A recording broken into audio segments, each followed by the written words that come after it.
Organic chemistry वो easy थी, कम थी, और ऑब्वियसली ऑर्गेनिक केमिस्ट्री अगर इजी होगी तो डायरेक्टली ठीक हो जाएगी, easy to moderate. Physical chemistry को आप जो है मॉडरेट कह सकते हैं, अगर क्वेश्चन का लेवल देखें बहुत ज्यादा डिफिकल्ट तो नहीं था, मॉडरेट टू टफ, लेकिन लेंदी था, लेंदी था, और मैक्सिमम ऐसे क्वेश्चंस दिए हुए थे जो आमतौर पर आप नोट्स में स्किप भी कर सकते हैं। मतलब कोशिश की थी कि आप सारे कॉन्सेप्ट को टच करें। और इनऑर्गेनिक केमिस्ट्री की ज्यादा बात नहीं करनी क्योंकि उसमें केवल पीरियोडिक टेबल आया था आई थिंक, तो पीरियोडिक टेबल में अपने को इतना कुछ नहीं है, मतलब सीधी सी बात है, अगर पीरियोडिक ही आया था सिर्फ तो उसमें अगर आपको पता है तो आपका आपसे आंसर हो जाएगा। अगर आप ओवरऑल बात करें पेपर की, तो पेपर जो है लेंदी था, कोर्स लेंदी था, बहुत ज्यादा डिफिकल्ट नहीं था, मॉडरेट टू इजी था, मॉडरेट था आप कह सकते हैं। तो चलिए स्टार्ट करते हैं। हम डोंट वरी, हम उन क्वेश्चंस पे ज्यादा टाइम देंगे जो आपको नहीं आते होंगे, उन क्वेश्चंस पे नहीं टाइम देंगे जो आपको आते होंगे, और हम कोशिश करेंगे हर एक क्वेश्चन में आपको एड ऑन करते जाए ताकि आपका रिवाइज भी होता जाए। पेपर डिस्कशन से पेपर डिस्कशन ना हो आपके लिए, इसीलिए इसको लाइव करने का मैंने सोचा, और रिकॉर्डिंग भी मैं कोशिश करूंगा कि पोस्ट आपको कर दूं, है ना। लेकिन जो है आप जो है थोड़ा सा इंटरेक्टिव रहिएगा, इंटरेक्ट करिएगा, और हर एक क्वेश्चन में आपको क्या लगता है कि अगर ऐसा हो तो अपने डाउट फिर पूछ सकते हैं। तो पहला क्वेश्चन मेरे पीडीएफ के अकॉर्डिंग है ना, आपके हाथ में पीडीएफ होगा, वो सिंपल सिस ट्रांस आइसोमेरिज्म था, सिस ट्रांस के फिजिकल प्रॉपर्टीज के ऊपर क्वेश्चन था, बिल्कुल डायरेक्ट और स्ट्रेट फॉरवर्ड क्वेश्चन कि आपका सिस आइसोमर दिया हुआ था, आपका इस तरफ सिस था, ए में आपका सिस आइसोमर बना रखा था जो है, ठीक है, ये आपका सिस आइसोमर बना रखा था, ए मॉलिक्यूल था आपका, और बी मॉलिक्यूल जो था वहां पे आपका ट्रांस बना रखा था, क्या बना रखा था, ट्रांस। यहाँ पे आपका बी था, इधर बी था, इधर ए था, और इधर ए था। ए की जगह पे आपका फिनाइल था, और बी की जगह पे आपका हाइड्रोजन था। तो पूछा था डाइपोल मोमेंट और मेल्टिंग पॉइंट, आपका ट्रांस है, डाइपोल मोमेंट और मेल्टिंग पॉइंट का ट्रेंड पूछा था। तो सीधी सी बात है कि आपका क्या है, सिस आइसोमर है, सिस आइसोमर है, तो यहाँ पे अगर डाइपोल मोमेंट देखेंगे तो दोनों क्या होंगे, आपके ऐड होंगे, और यहाँ पे जो डाइपोल मोमेंट की डायरेक्शन है वो क्या होगा, एक दूसरे से सब्ट्रैक्ट करेगा। तो जो ट्रांस का नेट डाइपोल मोमेंट आएगा वो कितना आएगा, 0 आएगा, और सिस का जो डाइपोल मोमेंट आएगा वो आपका नॉन जीरो आएगा, कुछ ना कुछ वैल्यू आएगी। तो डाइपोल मोमेंट जो होगी, जो पोलैरिटी होगी, वो ए मॉलिक्यूल का ज्यादा होगा बी मॉलिक्यूल से। इसमें कोई दिक्कत किसी को? No sir. हाँ ठीक है, हाँ। और वहीं पे अगर आप मेल्टिंग पॉइंट देखते हैं तो सिस आइसोमेरिज्म में सिमेट्री नहीं होती है, ऐसा पढ़ा रखा है अच्छे से, और ट्रांस आइसोमेरिज्म में सिमेट्री होती है। हाँ, तो उनकी पैकिंग अच्छी होती है, पैकिंग अच्छी होती है, तो ट्रांस आइसोमर्स का आपका मेल्टिंग पॉइंट क्या होता है, ज्यादा होता है ना। तो इस क्वेश्चन में बस इतना ही बताना है, ज्यादा नहीं। आगे हमारे क्वेश्चंस पे थोड़ी बहुत थ्योरी डिस्कस करेंगे। अगर आपको किसी क्वेश्चन से रिलेटेड थ्योरी भी लगती है तो आप बिल्कुल बात कर सकते हैं यहाँ पे। चलिए, सेकंड क्वेश्चन था आपका, बहुत आसान था। सेकंड क्वेश्चन में आपका साइक्लोपेंटेन था, और यहाँ पे आपके दो हाइड्रोक्सिल ग्रुप लगा रखे थे, दोनों ही कार्बन कायरल होंगे, इसमें कोई दिक्कत, दोनों ही कार्बन कायरल होंगे, इसमें कोई दिक्कत है क्या? ये कार्बन भी कायरल होगा, ये कार्बन भी कायरल होगा, इसमें दिक्कत है कोई? No sir. हाँ, इसमें पूछा था नंबर ऑफ स्टीरियो आइसोमर, और तो बोला था कि नंबर ऑफ स्टीरियो आइसोमर निकालने की ट्रिक बताई थी कि आपके ज्योमेट्रिकल और ऑप्टिकल दोनों ही शो कर रहे हैं, तो क्या हुआ, आप ऑप्टिकल से डायरेक्टली, अगर ये दोनों ही आपके ऑप्टिकल हैं तो डायरेक्टली ऑप्टिकल से काउंट करिए, तो आप सीधा ही कर सकते हैं। इसके नंबर ऑफ स्टीरियो आइसोमर का फार्मूला आप लगा सकते हैं कि आपके सिमेट्रिकल है, पहली बात तो सिमेट्रिकल है, और सिमेट्रिकल है तो सीधा से सीधा एक आ जाएगा आपका 2 to the power n-1 plus 2 to the power p, और p अगर मैंने आपको बताया था p की दो वैल्यूज होती है, पहला होता है आपका n/2 -1, और फिर होता है n-1/2।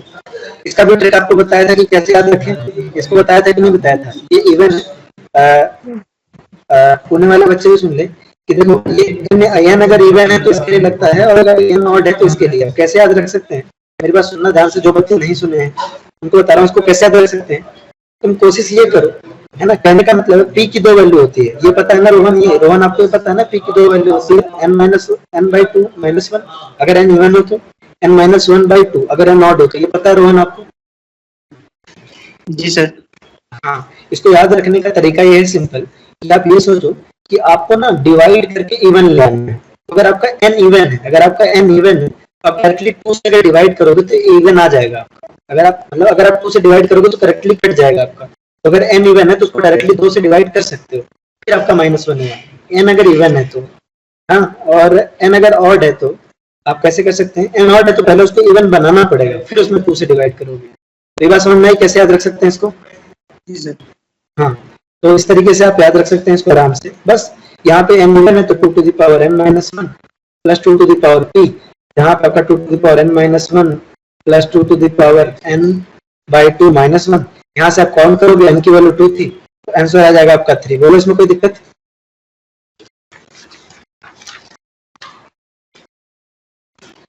किसी को कोई दिक्कत? No sir. हाँ नो सर। आगे बढ़ते हैं, आगे बढ़ते हैं। डोंट वरी, ये सब जल्दी ही खत्म कर लेंगे हम।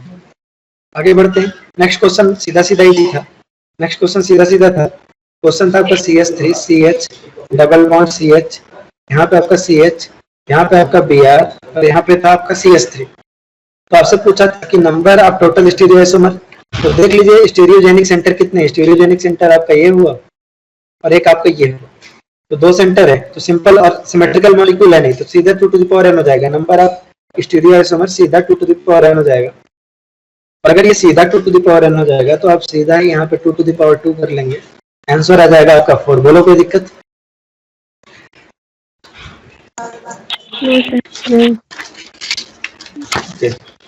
नेक्स्ट क्वेश्चन था, आपसे कह रहा था इथाइलिन ग्लाइकॉल के लिए, इथाइलिन ग्लाइकॉल के लिए आपसे पूछा था मोस्ट स्टेबल कन्फर्मर। क्या था आपका? इथाइलिन ग्लाइकॉल के लिए आपसे पूछा था मोस्ट स्टेबल कन्फर्मर। तो सीधी सी बात है, इथाइलिन ग्लाइकॉल का अगर आप कन्फर्मर बनाए तो कन्फर्मर की जब भी हम स्टेबिलिटी कंपेयर करते हैं, कन्फर्मर की जब भी हम स्टेबिलिटी कंपेयर करते हैं, हमारा सीधा सीधा उद्देश्य ये होता है कि मैक्सिमम स्टेबिलिटी यानी कि मिनिमम एनर्जी या तो जो है आपके एंटी की होती है या तो गॉस की होती है, या तो एंटी की होती है या तो गॉस की होती है। एंटी की कब होगी और गॉस की कब होगी ये कैसे पता चलेगा? अगर आपका इन दोनों में अच्छा खासा अट्रैक्शन है, हाइड्रोजन बॉन्डिंग है, तो आपका गॉस ज्यादा स्टेबल हो जाएगा। अगर नहीं है, रिपल्सन है, तो आपका एंटी ज्यादा स्टेबल हो जाएगा।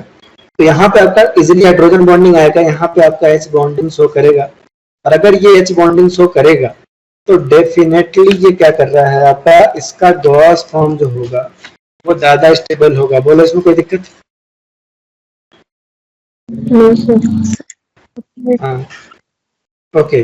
अगला क्वेश्चन बहुत ज्यादा आसान था। अगले क्वेश्चन में आपको 2 मॉलिक्यूल दे रखे थे। ये क्वेश्चन हमने इतनी बार प्रैक्टिस की है, कम से कम इस क्वेश्चन को हमने 6-7 बार तो प्रैक्टिस की है। क्लास टेस्ट और सब मिला के इसको 6-7 बार प्रैक्टिस किया है। तो ये क्वेश्चन बहुत ही पॉपुलर क्वेश्चन है। आई होप अब आप 8 मून के भी इस क्वेश्चन को सही कर पाएंगे, क्योंकि ये मॉड्यूल में भी है, आपके हर जगह है, मतलब ये वाला क्वेश्चन तो आपको आई होप आता ही होगा ये वाला। तो देखो इसमें क्या है, इसके लिए है ना, ये वाला मॉलिक्यूल यहाँ पे प्रेजेंट नहीं है, ये आपका क्या ऑप्टिकली एक्टिव है, ऑप्टिकली एक्टिव है। और इसके लिए क्या दे रखा था आपको, ऑप्टिकल रोटेशन दे रखा था। इसके लिए ऑप्टिकल रोटेशन की value I guess plus 65 degree दे रखी है। कितनी दे रखी है? तो इसके लिए पूछ रहा है क्या होगी, इसके लिए पूछ रहा है क्या होगी। आमतौर पर कंफ्यूजन में क्या हो सकता है, लोग ऐसा कर सकते हैं कि सीधा इसका अपोजिट कर सकते हैं। तो अगर इस मॉलिक्यूल का, इसको आप ए मॉलिक्यूल माने और इसको बी मॉलिक्यूल माने, और आपके बी मॉलिक्यूल का कोई है ना, आपके बी मॉलिक्यूल का अगर आप देखें तो यहाँ मीजो है, प्लेन ऑफ सिमेट्री प्रेजेंट है। बी मॉलिक्यूल में आपका प्लेन ऑफ सिमेट्री प्रेजेंट है। अगर प्लेन ऑफ सिमेट्री प्रेजेंट है तो क्या होगा, आपका मीजो मॉलिक्यूल होगा, राइट है नहीं? ये आपका मीजो है नहीं? हाँ मीजो है, तो इसका ऑप्टिकल रोटेशन क्या हो जाएगा, इसका ऑप्टिकल रोटेशन हो जाएगा आपका 0 डिग्री। अगर इसी मॉलिक्यूल का है ना non super imposable mirror image होता, यानी इसी मॉलिक्यूल का एनएनसीओमर होता, तो उसका ऑप्टिकल रोटेशन कितना आता? इसी मॉलिक्यूल इसका, अगर इस मॉलिक्यूल का कितना आता? -65 डिग्री। -65 डिग्री आता। हाँ -65 डिग्री आता, इसमें कोई डाउट नहीं होना चाहिए। नेक्स्ट क्वेश्चन था क्वेश्चन नंबर 6। क्वेश्चन नंबर 6 में आप आर कॉन्फ़िगरेशन कह रहा है बताने के लिए, आपको आर कॉन्फ़िगरेशन पूछ रहा है कि किसका आर कॉन्फ़िगरेशन होगा क्वेश्चन नंबर 6 में। वो बहुत आसान है। आप ऑप्शन नंबर 3 देखिए, ऑप्शन नंबर 3 में है आप यहाँ पे OH और यहाँ पे आपका हाइड्रोजन।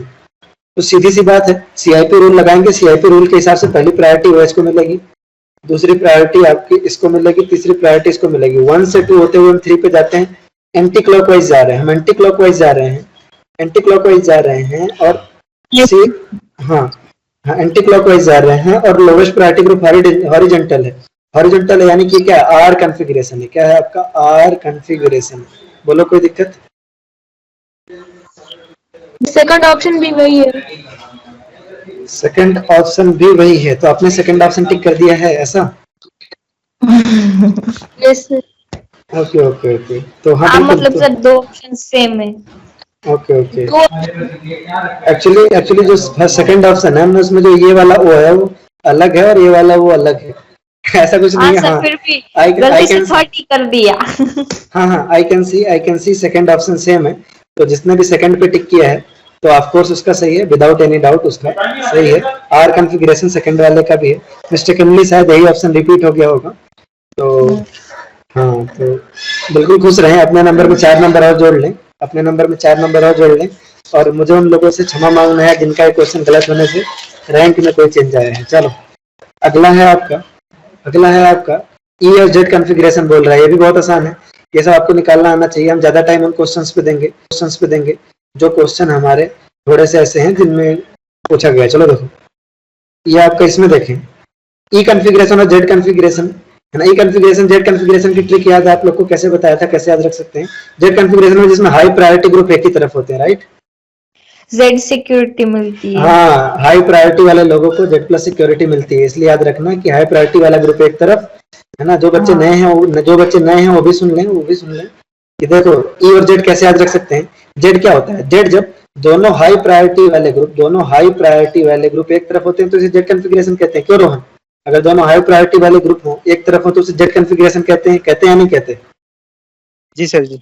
हाँ, तो कैसे याद रख सकते हैं कि दोनों हाई प्रायोरिटी ग्रुप एक तरफ है तो उसे जेड कहते हैं? भूलेगा नहीं, अगर आप याद रखोगे। आपने सुना होगा कभी न्यूज़ में कि हाई प्रायोरिटी वाले लोगों को, जो सीएम पीएम लोग होते हैं, उनको जेड प्लस सिक्योरिटी मिलती है। कौन सी सिक्योरिटी मिलती है? जेड प्लस सिक्योरिटी मिलती है।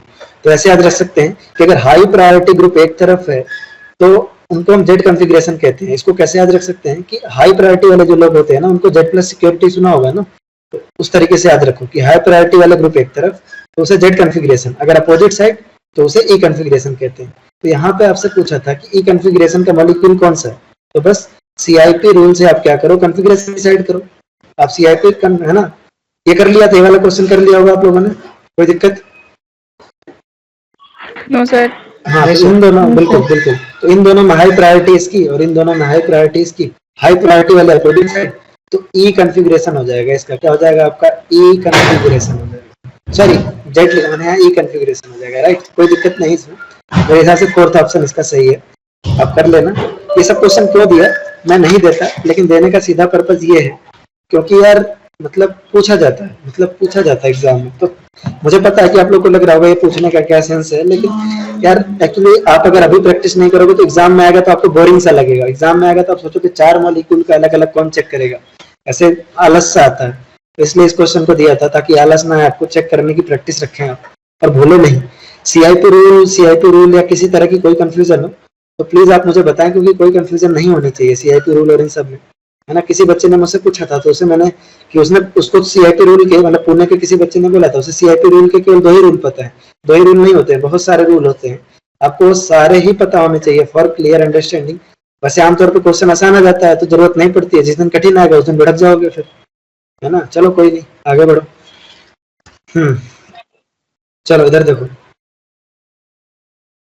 इसमें पूछा था क्वेश्चन नंबर 8 क्या कह रहा है? क्वेश्चन नंबर 8 में कह रहा है आपका, क्वेश्चन नंबर 8 ध्यान दें, क्वेश्चन नंबर 8 बहुत ही है ना इस तरह से बना रखा है। पूछा है कि इसमें किस तरह का आइसोमर है, सॉरी यहाँ पे भी CH3 है। इसमें पूछा था किस तरह का है, तो जितना मैं देख पा रहा हूँ यहाँ पे एक कायरल कार्बन है, सॉरी जितना देख पा रहा हूँ यहाँ पे एक कायरल कार्बन है। अगर एक ही कायरल कार्बन है मॉलिक्यूल में, अगर एक ही कायरल कार्बन है तो वो क्या है आपका ऑप्टिकली एक्टिव होगा ही होगा। तो यहाँ पे कह रहा है आपको ऑप्टिकली एक्टिव है, लेकिन अगर आप यहाँ पे देखें तो ये दोनों ग्रुप सेम आ रहा है, राइट? ये दोनों ग्रुप सेम है और ये दोनों ग्रुप क्या है? अलग अलग है। तो चूंकि A is equal to B हो जा रहा है तो यहाँ से आपका GI शो नहीं करेगा, लेकिन ऑप्टिकल आइसोमेरिज्म शो करेगा। तो आपका बेसिकली ये वाला कंपाउंड जो हो जाएगा वो क्या हो जाएगा? ऑप्टिकली एक्टिव हो जाएगा, सॉरी केवल ऑप्टिकल आइसोमेरिज्म शो करेगा। इसमें कोई दिक्कत?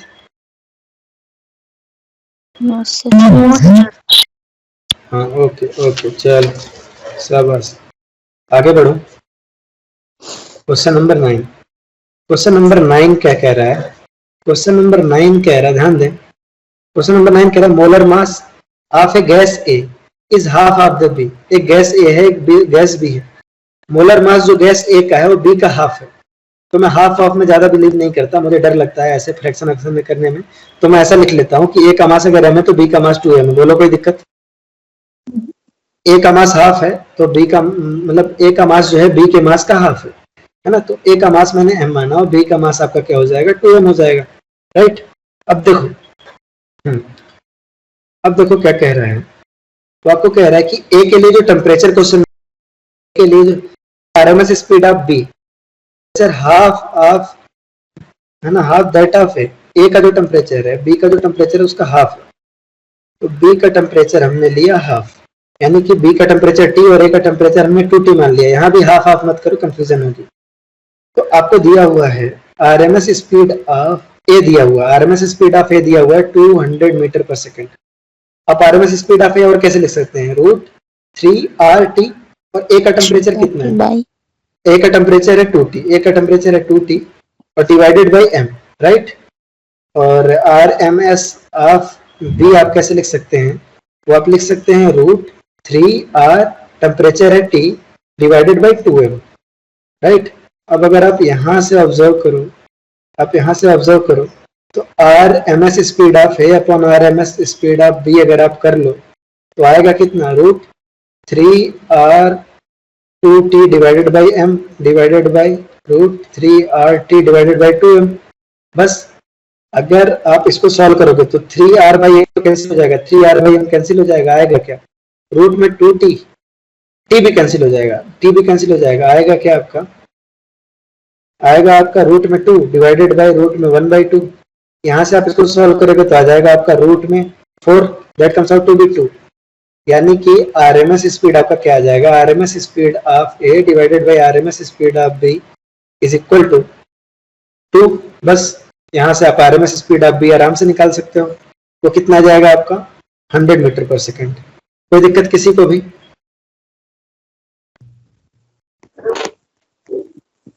हाँ सर। नो, कोई दिक्कत नहीं। तो क्वेश्चन नंबर 10 देखो। क्वेश्चन नंबर 10 बेसिकली आपका काइनेटिक थ्योरी पे बेस्ड है। उसमें आपका करेक्ट स्टेटमेंट पूछ रहा है। तो ऑब्वियस सी बात है, आपको काइनेटिक थ्योरी जब पढ़ाई गई होगी तो चिल्ला चिल्ला के टीचर ने बोला होगा कि जब भी अगर आपका टेम्परेचर कांस्टेंट है, तो जो एवरेज जो है आपका एवरेज काइनेटिक एनर्जी है, एवरेज काइनेटिक एनर्जी आपकी क्या रहने वाली है? वो कांस्टेंट रहने वाली है। लेकिन ऑब्वियसली इंडिविजुअल मॉलिक्यूल की एनर्जी चेंज हो सकती है। एवरेज काइनेटिक एनर्जी कुल मिला के कांस्टेंट रहेगी, लेकिन इंडिविजुअल काइनेटिक एनर्जी चेंज हो सकती है। क्या चेंज हो सकती है? Individual kinetic energy. आपकी इंडिविजुअल काइनेटिक एनर्जी चेंज हो सकती है, तो इंडिविजुअल काइनेटिक एनर्जी चेंज होगी। इस हिसाब से स्टेटमेंट नंबर 2 आपका क्या है? करेक्ट है। कोई दिक्कत नहीं होनी चाहिए इसमें मेरे हिसाब से। नेक्स्ट आपका क्वेश्चन नंबर 11। क्वेश्चन नंबर 11 आपका क्या कह रहा है? क्वेश्चन नंबर 11 आपका एक ग्राफ है, देखेंगे। क्वेश्चन नंबर आपका एक ग्राफ है 11 जो, यहाँ पे आपका टेम्परेचर और यहाँ पे दिया हुआ आपका V/T और यहाँ पे आपका दिया हुआ है P1, P2 और P3, ठीक है। अब मेरी बात सुनो, ये सारे ग्राफ कांस्टेंट टेम्परेचर पे खींचे जा रहे हैं, राइट। ये सारे ग्राफ आपके कांस्टेंट टेम्परेचर पे खींचे जा रहे हैं, ठीक है। ये क्लियर है आपका? टेम्परेचर कांस्टेंट है, बोलो। सॉरी, प्रेशर कांस्टेंट है, प्रेशर कांस्टेंट है। सारे ग्राफ आपके क्या है? कांस्टेंट प्रेशर पे खींचे जा रहे हैं। कांस्टेंट प्रेशर पे मतलब ये क्या है आपका? चार्ल्स लॉ है। चार्ल्स लॉ है मतलब V/T कांस्टेंट है। क्या है आपका? V/T कांस्टेंट है। V/T क्या है आपका? कांस्टेंट है। चार्ल्स लॉ यही होता है आपका, V/T कांस्टेंट है। अब V/T अगर आप लिखना चाहो आइडियल गैस इक्वेशन से तो क्या लिख सकते हो? V/T is equal to NR/P, ऐसा लिख सकते हैं। बोलो कोई दिक्कत? ऐसा लिख सकते हैं या नहीं लिख सकते? आइडियल गैस, हाँ।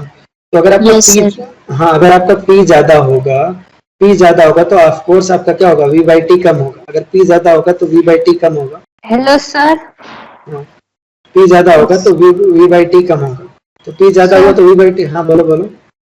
सर एक बार फिर से स्क्रीन शेयर कर, नहीं आ गई सर। Sorry sir. कोई बात नहीं। तो इसको दो तरीके से कर सकते हैं, मतलब इस क्वेश्चन को। एक तो मैं आपको तरीका बताया था कि ग्राफ पे सिंपली किसी एक कांस्टेंट टेम्परेचर पे ऐसा कर लो, किसी एक कांस्टेंट टेम्परेचर पे ऐसा कर लिया हमने, तो हमने देखा कि जहां वॉल्यूम कम है, ऑब्वियसली अगर वॉल्यूम कम है तो प्रेशर ज्यादा होगा। अगर वॉल्यूम कम है, क्योंकि हमने टेम्परेचर कांस्टेंट कर लिया ना, तो अगर वॉल्यूम कम है तो प्रेशर ज्यादा होगा। हम निकाल सकते हैं सीधा ही कि P1 ज्यादा होगा P2 से, P2 ज्यादा होगा P3 से, है ना। P1 P2 P3 में आपका P1 ज्यादा होगा P2 से, P2 ज्यादा होगा P3 से। लेकिन अगर आप उस तरह नहीं करना चाहते हैं, बिल्कुल आपको ये वाला तरीका नहीं मालूम है, डॉट डॉट डॉट लाइन वाला, तो मतलब ये तो सबको मालूम होता है, इसमें कोई बड़ी बात है नहीं, आराम से कर लेते हैं बच्चे। तो आप इसको आराम से ऐसे भी देख लो कैसे कर सकते हैं। V/T is equal to NR/P करोगे, E ज्यादा होगा तो आपका V/T कम होगा। तो यहाँ पे देखो V/T कहाँ सबसे ज्यादा कम है, V/T सबसे ज्यादा कम है आपका P1 में, तो P1 सबसे ज्यादा, फिर आपका P2, फिर आपका P3, तो P1 आपका P3 आ जाएगा ऑर्डर। बोलो कोई दिक्कत? इस हिसाब से जो करेक्ट ऑर्डर आएगा वो आएगा आपका, हाँ यही आ जाएगा P1। चलो नेक्स्ट देखो, नेक्स्ट आपका क्वेश्चन कह रहा है, क्वेश्चन नंबर 12। क्वेश्चन नंबर 12 कह रहा है, a gas in vessel is heated in such a way कि pressure and volume both become 2 times. Pressure and volume आपका दोनों 2 टाइम्स हो गया है।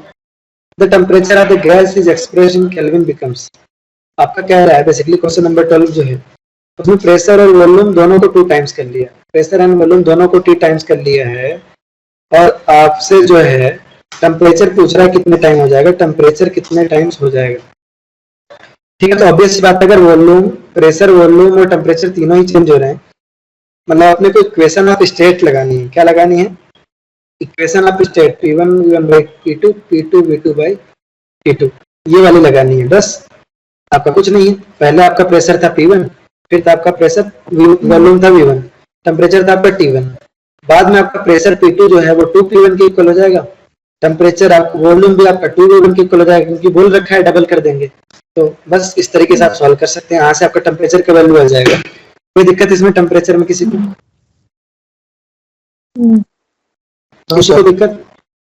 ओके। क्वेश्चन नंबर 13 देखो, क्वेश्चन नंबर 13 थोड़ा अच्छा था। क्वेश्चन नंबर 13 आपका है, क्वेश्चन नंबर 13 आपका क्या कह रहा है, when the temperature of a certain sample of gas is changed from 30 degree Celsius, तो पहले तो 30 डिग्री सेल्सियस दिया है, उसको आप केल्विन में बदल लो, 303 केल्विन हो जाएगा, राइट, है ना। 30 डिग्री सेल्सियस टू 606 केल्विन, है ना। तो 30 सेल्सियस से आपका 606 हुआ है केल्विन में, इसका मतलब 303 केल्विन से आपका 606 केल्विन हुआ। पहली बात तो टेम्परेचर डबल हुआ, and pressure is reduced to half. अब प्रेशर आपका पहले 2P था तो बाद में P हो गया, ठीक है, प्रेशर आपका पहले 2P था तो बाद में P हो गया, ऐसा बोल रहा है। तो वॉल्यूम आपकी V कितना हो जाएगा, V कितना हो जाएगा, तो क्वेश्चन ऐसा है, तो आपको यहाँ पे लगाना है P1 V1 divided by T1 is equal to P2 V2 divided by T2, ठीक है। तो आपका P1 की वैल्यू है 2P, तो आपने लिख लिया 2P, T1 की वैल्यू आपकी 303 और V1 की वैल्यू आपको नहीं पता, इज इक्वल टू आपने लिखा P2 की वैल्यू आपकी P और V2 की वैल्यू आपको नहीं पता, और टेम्परेचर की वैल्यू 606, P से P कैंसिल और 303 से आपका 2 टाइम्स चला जाएगा, यहाँ से आपका आ जाएगा V2 is equal to 4V1। कोई दिक्कत इसमें किसी को? कोई दिक्कत इसमें किसी को? हाँ नो और आपको दिया हुआ है, हाँ आपको एक चीज दी हुई है, आपको एक चीज दी हुई है, हाँ यहाँ से आपका आ जाएगा, आपको एक चीज दी हुई है कि आपका P है, ये आपका हाफ इधर जाएगा, 2 हो जाएगा, वॉल्यूम आपका यहाँ पे, हाँ ठीक है।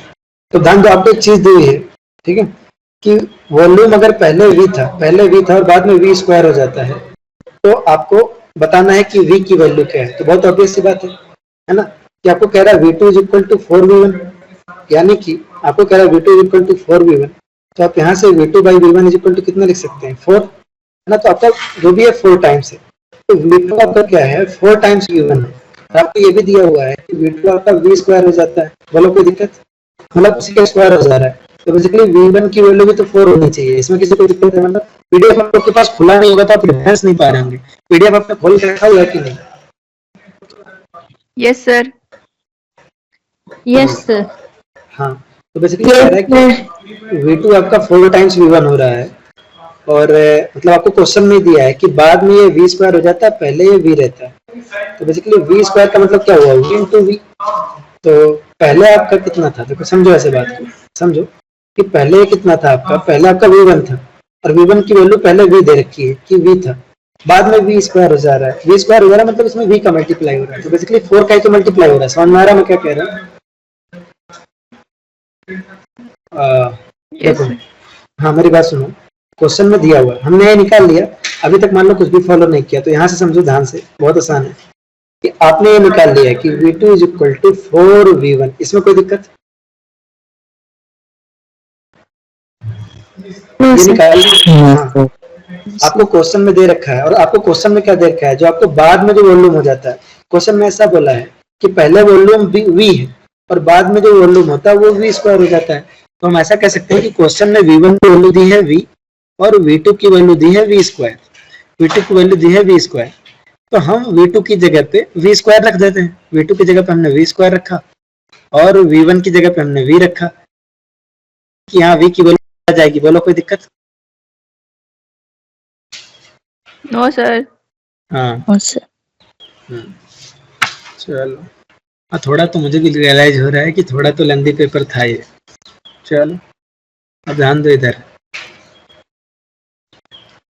चलो आपका नेक्स्ट क्वेश्चन क्या है, 4 ग्राम आपका आर्गन गैस है, 4 ग्राम आपका क्या है, आर्गन गैस है। आर्गन गैस का जो मास होता है वो कितना होता है, 40 होता है, 40 ग्राम होता है मोलर मास। 4 ग्राम आपका आर्गन सर मतलब सर कुछ कुछ का मतलब ऐसे मतलब एग्जाम में सर मार्क्स दे देंगे ना कि याद करना पड़ेगा। क्या हुआ सर मतलब एटॉमिक मास मतलब ऐसे दिया रहेगा कि हमें याद रखना है। नहीं नहीं नहीं, दिया रहेगा, लेकिन इतना मुझे नहीं लगता कि याद तो हो ही जाता है, टैक्स थोड़ी ना लगता है जो नहीं मतलब फिर भी मतलब पहले से फिर नहीं है, मतलब याद रखना चाहिए कुछ कुछ का, तो आर्गन का तो याद रखना चाहिए। चलो अब मेरी बात सुनो, चलो ध्यान देना, ध्यान देना, आपसे क्या कह रहा है। चलो भाई इधर देखो, 4 ग्राम आपको आर्गन गैस दिया हुआ है, 4 ग्राम आपको आर्गन गैस दिया हुआ है, मॉलिक्यूलर मास आपको दिया है 40 ग्राम, कह रहा है एट टेम्परेचर T, टेम्परेचर दिया है T, प्रेशर दिया है P, वन बल्ब है ना, आपके बल्ब में दिया है, किसी एक बल्ब में दिया है, आपका बल्ब में दिया है, प्रेशर भी आपको P बोला है, प्रेशर भी आपको P बोला हुआ है ना, प्रेशर भी P बोला हुआ है ना, और आपको अगर बल्ब में दिया है तो उसका वॉल्यूम भी क्या होगा, कांस्टेंट होगा, बोलो कोई दिक्कत, वॉल्यूम भी कांस्टेंट होगा, इसमें कोई दिक्कत नहीं किसी को। आपके बल्ब में दिया था ये वाला क्वेश्चन कि एक बल्ब में है तो वॉल्यूम में वेरिएशन नहीं बोला, वॉल्यूम भी आपका कांस्टेंट होगा, प्रेशर भी आपको P दिया हुआ है, बोला कि आपने टेम्परेचर 50 डिग्री सेल्सियस बढ़ा दिया, मतलब पहले टेम्परेचर T था, बाद में इसको T प्लस 50 डिग्री सेल्सियस कर दिया, पहले टेम्परेचर T था, बाद में इसको आपने T प्लस 50 डिग्री सेल्सियस कर दिया, है ना, तो क्या हुआ आपका, आप ये बोल रहा है कि फिर आपको क्या हुआ कि 0.8 ग्राम ऑफ गैस आपको क्या करना पड़ा, 0.8 ग्राम ऑफ गैस आपको क्या करना पड़ा, वो रिमूव करना पड़ गया, क्या करना पड़ गया, रिमूव करना पड़ गया, तो टी की वैल्यू पूछ रहा है, सिंपल टी की वैल्यू पूछ रहा है। अब आपको एक बल्ब दिया हुआ था, प्रेशर चेंज नहीं किया इन्होंने, तो बेसिकली ना प्रेशर चेंज हुआ ना वॉल्यूम, ना प्रेशर चेंज हुआ ना वॉल्यूम चेंज हुआ, यानी कि पीवी आपका क्या है, कांस्टेंट है, पीवी कांस्टेंट है, अगर पीवी कांस्टेंट है तो क्या हो जाएगा आपका P1 V1 plus P2 V2 हो जाएगा, पीवी कांस्टेंट है, इसका मतलब ये है कि NR T1 मतलब बेसिकली क्योंकि नंबर ऑफ मोल्स भी चेंज हो रहे तो N1R T1 is equal to N2R T2 हो जाएगा, बोलो इसमें कोई दिक्कत किसी को? गैसेस स्टेट के न्यूमेरिकल, अगर गैसेस स्टेट के न्यूमेरिकल कायदे से सॉल्व करोगे ना तो इतना समझाना नहीं पड़ेगा, इसका मतलब आप लोगों ने प्रैक्टिस की नहीं है, ये सब बहुत ही सीधा सीधा क्वेश्चन है, देख के थोड़ा सा जाना चाहिए आपको। तो बेसिकली प्रेशर आपका कांस्टेंट था, बल्ब दे रखा था और वॉल्यूम की कोई बात नहीं की थी, तो वॉल्यूम को भी आपको कांस्टेंट लेना ही है ना, बाय डिफॉल्ट ही चीजें बता के रखा जाता है गैसेस स्टेट में, तो पीवी इज इक्वल टू, अभी भी वैसे गैसेस स्टेट बचा रह गया हमारा पढ़ाना एक बार ना, चलो कोई नहीं, कभी न कभी पढ़ाएंगे, चलो सर प्लीज पढ़ा दीजिएगा। हाँ जरूर पढ़ा देंगे, अब जरूर पढ़ा देंगे। सर लास्ट पोर्शन देखते तो रोना आ जाता है, मतलब एग्जाम टाइम में रिवीजन के लिए भी कम टाइम रहता है, तो उसको देख के मतलब चलो नहीं पढ़ा देंगे किसी बार, मुझे पता है आप लोगों को पढ़ाना पड़ेगा, क्योंकि आप लोगों ने जैसे भी पढ़ा ठीक से तो नहीं प्रैक्टिस किया है, तो पढ़ा देंगे, पर मेरा वादा ही रह गया, मैं तो कब से कह रहा हूँ पढ़ा दूंगा। चलो ध्यान दो इधर, तो फिर क्या होगा, आपका पीवी कांस्टेंट हो जाएगा, पीवी कांस्टेंट हो जाएगा, वॉल्यूम चेंज नहीं हो रहा, तो आपका बेसिकली N1 P1, अगर P1 V1 equal to P2 V2 है, मतलब N1 RT, P1 V1 की वैल्यू क्या है, P1 V1 की वैल्यू है N1 RT1 और P2 V2 की क्या वैल्यू है आपकी N2 RT2। तो यहाँ से आपके P1 V1 अगर बराबर है तो ये दोनों भी बराबर हो जाएंगे, तो आप यहाँ पे लिख सकते हो N1 RT1 is equal to N2 RT2। ठीक है, पहले आपका मास दिया हुआ था, पहले आपको मास दिया हुआ था 4 ग्राम, आपको बोला है कि 0.8 ग्राम आपने रिमूव किया है, मतलब अब मास जो बचा होगा 3.2 ग्राम बचा होगा। यहाँ से आप निकाल लेना number of moles, number of moles आपका निकल जाएगा। और टेम्परेचर की वैल्यू तो आपको पता है कि टेम्परेचर पहले T था, बाद में आपने इसको T+50 कर दिया है ना। यहाँ से इक्वेशन कैसे निकल आएगा आपका 4/40 इंटू आर, आर की वैल्यू 1/12, आर भी कैंसिल आउट हो जाएगा, आर का भी कोई टेंशन लेना, आर भी कैंसिल आउट हो जाएगा, तो आपका हो जाएगा 4/40 into T is equal to 3.2/40 into T+50। यहाँ से टेम्परेचर की वैल्यू आ जाएगी, बोलो कोई दिक्कत इसमें, कोई दिक्कत? No sir. No no sir. Sir. Temperature की वैल्यू आ जाएगी आपकी 200 केल्विन आ जाएगी, 200 केल्विन। आप चाहे तो डिस्कशन में पार्ट ले सकते हैं, क्योंकि लाइव इंटरेक्शन लेने का मतलब क्या होगा कि मतलब तो आपका एक तरह से टाइम ही किल होगा ना। आप कुछ रहे तो पूछा करिए, सर ये हो रहा है तो ऐसा कर सकते थे क्या, इसको कैसे शॉर्टकट कर सकते थे, या ऐसा कर सकते थे क्या, यू कैन आस्क। अगर नहीं होगा तो मतलब मैं बोल दूंगा नहीं होगा, कोई दिक्कत नहीं। क्वेश्चन नंबर क्या है आपका अगला 15, क्वेश्चन नंबर 15 बहुत ही आसान क्वेश्चन है। क्वेश्चन नंबर 15 में पूछ रहा है VRMS ऑफ O2 और V most probable of SO2 में रिलेशन पूछ रहा है, रेशियो पूछ रहा है आपसे, रेशियो पूछ रहा है तो बहुत आसान है, रेशियो पूछ रहा है तो रेशियो निकाल लीजिए। VRMS ऑफ O2 कितना हो जाएगा, हो जाएगा आपका रूट RMS की वैल्यू क्या होती है √3RT/m, और मोलर मास आप क्या होता है 32 होता है, और V most probable of SO2 क्या होगा √2RT अपॉन m। SO2 का आपका आ जाएगा 64 हो जाएगा, क्या हो जाएगा आपका 64 हो जाएगा। वैसे इस बार जेईई में एक बहुत अच्छा क्वेश्चन आया था, बहुत अच्छा क्वेश्चन आया था, क्वेश्चन बिल्कुल ध्यान सुनिएगा। आपको जो है, आपको आमतौर पर हम पढ़ाते हैं गैसेस स्टेट जब आपको पढ़ाया गया होगा, वैसे तो मैंने केमिकल काइनेटिक्स में भी थोड़ा बहुत बोल्ट्जमैन डिस्ट्रीब्यूशन कर्व की बात की थी, लेकिन गैसेस स्टेट में आपको स्पेशली पढ़ाया गया होगा, तो आपको बताया गया होगा बोल्ट्जमैन डिस्ट्रीब्यूशन कर्व कैसा होता है, इस तरह का होता है, राइट। मैंने अच्छा नहीं बनाया है बहुत, इसको अच्छे से और बनाते हैं, इस तरह का होता है, बोलो कोई दिक्कत इसमें, ऐसा होता है, ठीक है। हाँ सर। हाँ, तो मोस्ट प्रोबेबल कहाँ आएगी, यहाँ आएगी सबसे हाईएस्ट की। हाँ, लेकिन एवरेज जो होगा ज्यादातर मॉलिक्यूल का आएगा। इस बार IIT जेईई में क्वेश्चन आया था, बहुत अच्छा क्वेश्चन आया था, उसमें बोला था कि मान लो कि देखो अब क्या था, अब आपको पता है कि अगर आप टेम्परेचर का वेरिएशन कराते हैं तो ऐसा होता जाता है, राइट। Yes sir. हाँ, तो टेम्परेचर का वेरिएशन ऐसा भी हो सकता है कि कभी ये ग्राफ इस तरह का हो जाए। देखो अगर ये ग्राफ इस तरह का आ रहा है, देखो पहला ग्राफ बिल्कुल फ्लैट है, दूसरा ग्राफ थोड़ा ज्यादा, थोड़ा उसका पीक ऊपर है, तीसरे का और ऊपर है, चौथे का और ऊपर है, तो है ना। तो ऐसा भी हो सकता है कि कोई ग्राफ बिल्कुल ऐसा सिमेट्रिकल, बिल्कुल यू शेप प्रॉपर, है ना। IIT ने क्वेश्चन पूछा था कि इस केस में क्या होगा, इस केस में जो है आपकी RMS speed, most probable speed और एवरेज स्पीड में क्या रिलेशन होगा, आप रेशियो बताना, सोच के बताना, ठीक है। बंद करो नहीं, लाइट আসছে, लाइट আসছে ना, तो हिंदी में बात करी थी, है ना, हिंदी में बात करी थी, चलो कोई बात नहीं। हाँ, भूल बच्चों से हो ही जाता है, हटबो नहीं का। चलो देखो, चलो इधर देखो, तो बेसिकली क्या है, अगर बोला कि बोल्ट्जमैन डिस्ट्रीब्यूशन कर्व अगर ऐसा ना हो करके ऐसा होता, हमारा रिलेशन कैसा आता है, V most probable, V average और वी RMS का रिलेशन कैसा आता है, आप बताओ। आता है आपका 1.128 1.224, ऐसा आता है रेशियो, थोड़ा दे वाला। हाँ सर। हाँ, लेकिन अगर बोला था कि टेम्परेचर का वेरिएशन करा के हम ऐसा पहुंच जाएंगे, अगर इस तरह का प्लॉट आए, हमारा कोई नकल करके नहीं बताएगा, कोई इंटरनेट से देख के नहीं बताएगा, अपने दिल और दिमाग यूज करके बताएंगे कि अगर इस तरह का प्लॉट हो जाए, हम वेरिएशन करा के ये ऊपर होते जाए और ऊपर होते जाए, करा के एकदम बिल्कुल सिमेट्रिकल प्लॉट बना दे, बिल्कुल न्यूटन ऐसा, बिल्कुल तो इनका रिलेशन क्या होगा, इनका आपस में रेशियो क्या होगा, ये रेशियो आपको बतानी है, ये रेशियो आपको बतानी है, तो ये आप बताइएगा, ठीक है। चलिए ये आपका होमवर्क है, आप करके जरूर लाइएगा, ये वाला क्वेश्चन करके आएंगे, जरूर एक बार ट्राई करिएगा क्या होगा। हाँ सर, हाँ सर। हाँ भावना आप भी ट्राई करना जो है, ठीक है। क्या होगा इसका, ओमराज आपको क्वेश्चन समझ में आया सही से? ओमराज मरियम, हाँ तो ये क्वेश्चन ट्राई करेंगे दिल और दिमाग से बिल्कुल जो है इस क्वेश्चन को, हाँ इस क्वेश्चन को आपको ट्राई करना है, अगर आप आंसर बता लेंगे तो मुझे काफी अच्छा लगेगा। चलो क्या रेशियो आएगा, मतलब अगर ऐसा बिल्कुल फ्लैट ग्राफ हो, बिल्कुल सिमेट्रिकल यू शेप का हो, तो V M T, V average और वी आर एम एस में क्या रेशियो आएगा। ऑप्शन भी दे दूंगा अगर आपको, मैं आपको क्वेश्चन ग्रुप पे भेज दूंगा, आपको ऑप्शन भी दे दूंगा, आपको केवल ऑप्शन बताना कौन सा ऑप्शन सही है।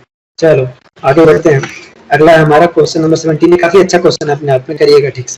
क्वेश्चन नंबर 17, क्वेश्चन नंबर 17 क्या कह रहा है, क्वेश्चन नंबर 17 कह रहा है कि ए और बी दो गैसेज हैं, और ए और बी जो है दो गैसेज हैं, ठीक है, और ए जो है आपका 40 सेकंड लेता है डिफ्यूज होने में, और बी आपका 10 सेकंड लेता है, तो रेट किसका फास्टर है, रेट किसका फास्टर है आप बताओ,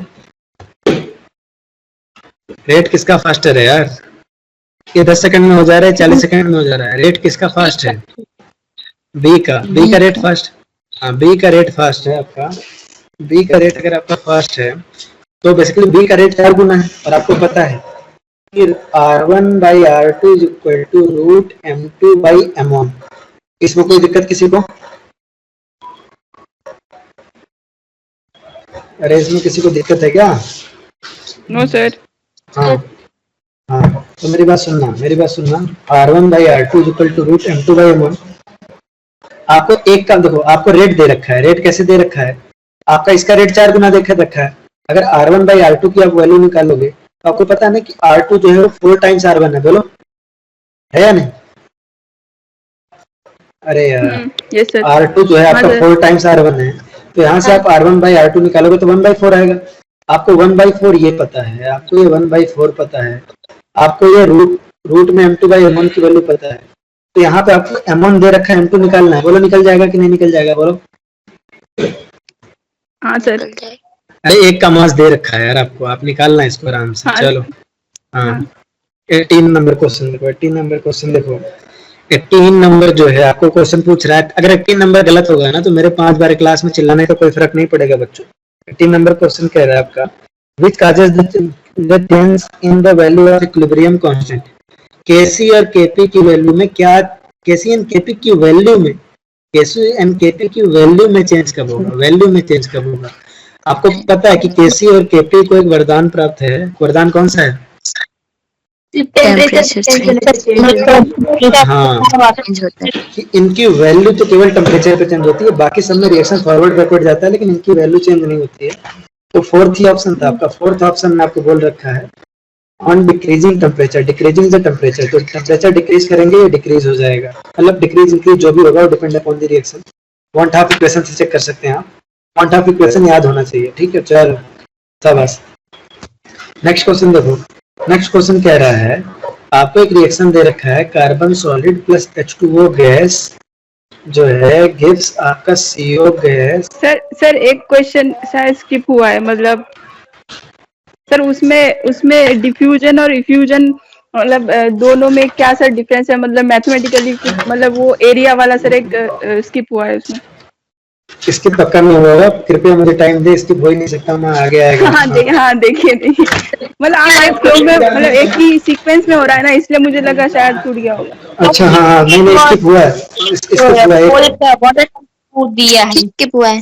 हाँ एक अरे कर लेते हैं, कर लेते, बता दूंगा अभी, घबराओ मत, घबराओ मत। हाँ मतलब मैंने बता दिया बस। हाँ बढ़िया किया बता दिया, अब आगे देखो, आगे देखो मेरी बात सुनो, चलो आगे देखो, इसमें इसको सुन लो फिर इसके बाद वही बता देंगे, डोंट वरी, है ना। चलो देखो क्या कह रहा है, carbon solid plus H2O gas plus CO2 gas, CO gas ऐसा दिया है।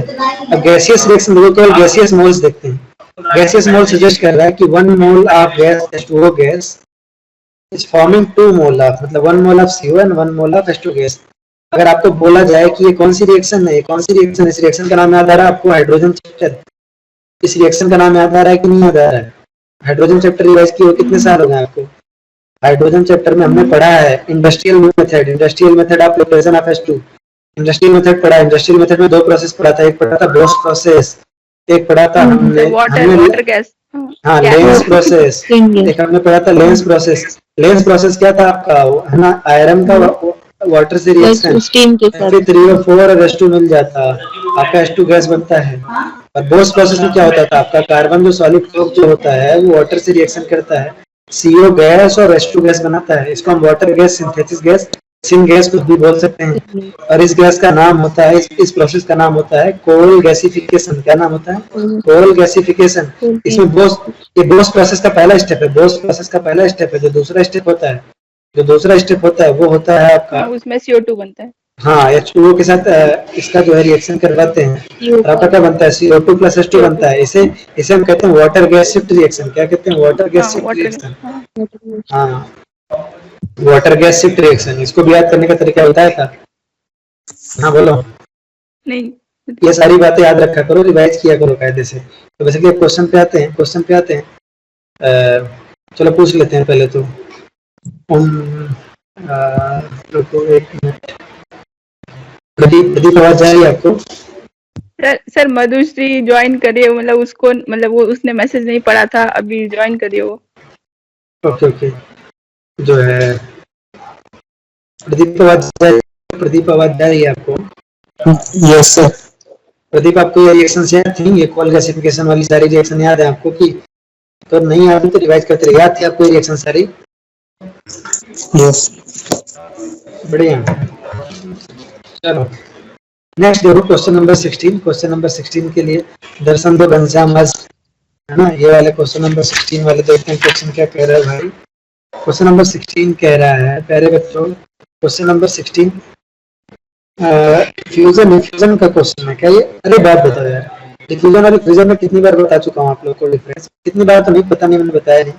अच्छा आप लोगों में सर इसमें थोड़ा मतलब वो मतलब एक्स्ट्रा ऐसे मॉड्यूल में लिखा था कि डिफ्यूजन के केस में मतलब प्रेशर कांस्टेंट रहता है और डिफ्यूजन के केस में प्रेशर वेरी करता है, मतलब वो वाला सर समझ में आया कैसे? अरे वेरी करना छोड़ो।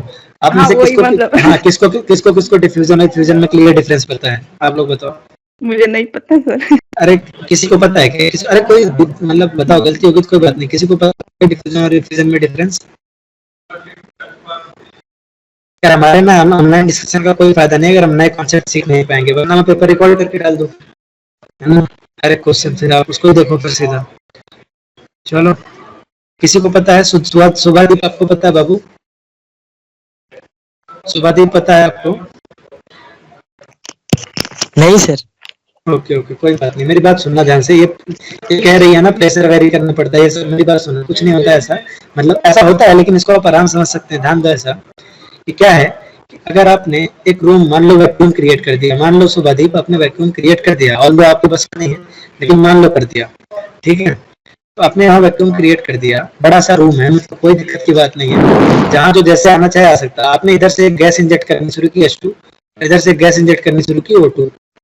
तो बताओ आपको सुभादीप क्या लगता है कि H2 और O2 जो है इनको किसी तरह का कोई दिक्कत है? ये ऐसे बढ़ते रहेंगे और O2 मॉलिक्यूल जो है आपके, मतलब आपका आपस में मिलते रहेंगे। बोलो इनको किसी तरह का प्रेशर है? बोलो किसी तरह का प्रेशर है? सुभादीप बोलो। नहीं सर। वहीं पे जब आप परफ्यूम यूज करते हो तो परफ्यूम कैसे यूज करते हो? आपका परफ्यूम का डिब्बा है, यहाँ पे एक छोटा सा छेद होता है।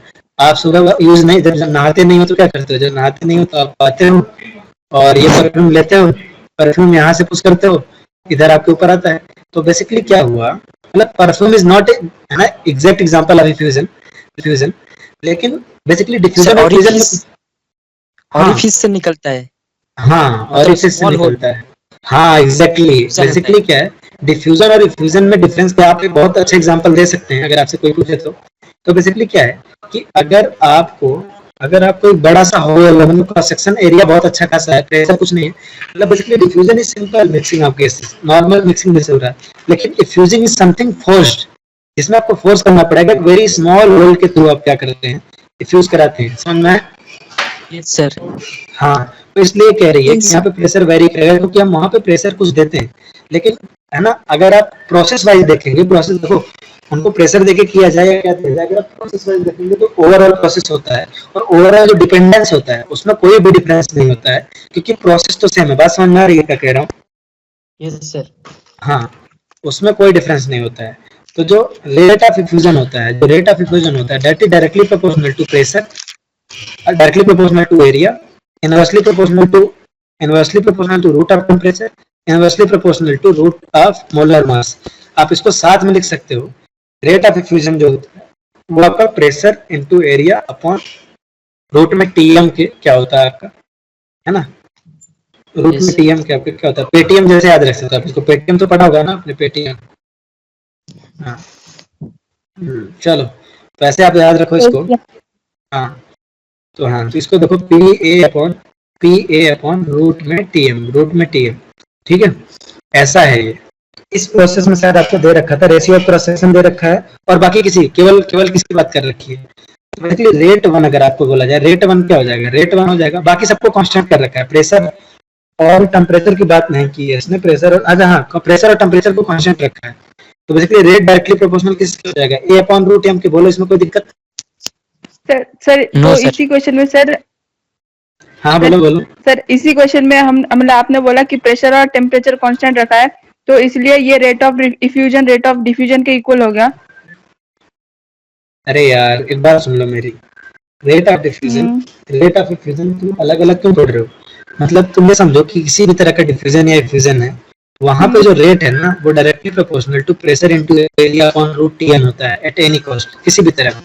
अब वहां पे इफ्यूजन लिखा है, डिफ्यूजन लिखा है, अगर कुछ भी इसमें से वेरी करा दें, कांस्टेंट रखा, वो उनके ऊपर, उनकी इच्छा है ना। अगर हम फोर्स करवाते हैं, अगर हम कोई चीज फोर्स करवाते हैं बहुत ही स्मॉल ओरिफिस से, ओरिफिस इसने अच्छा वर्ड बता दिया मुझे, मैं तो स्मॉल होल ही बोलता हूँ, स्मॉल होल से करवाते हैं, ठीक है, जो भी है, ठीक है, तो वो हमारा इफ्यूजन हो जाता है ना।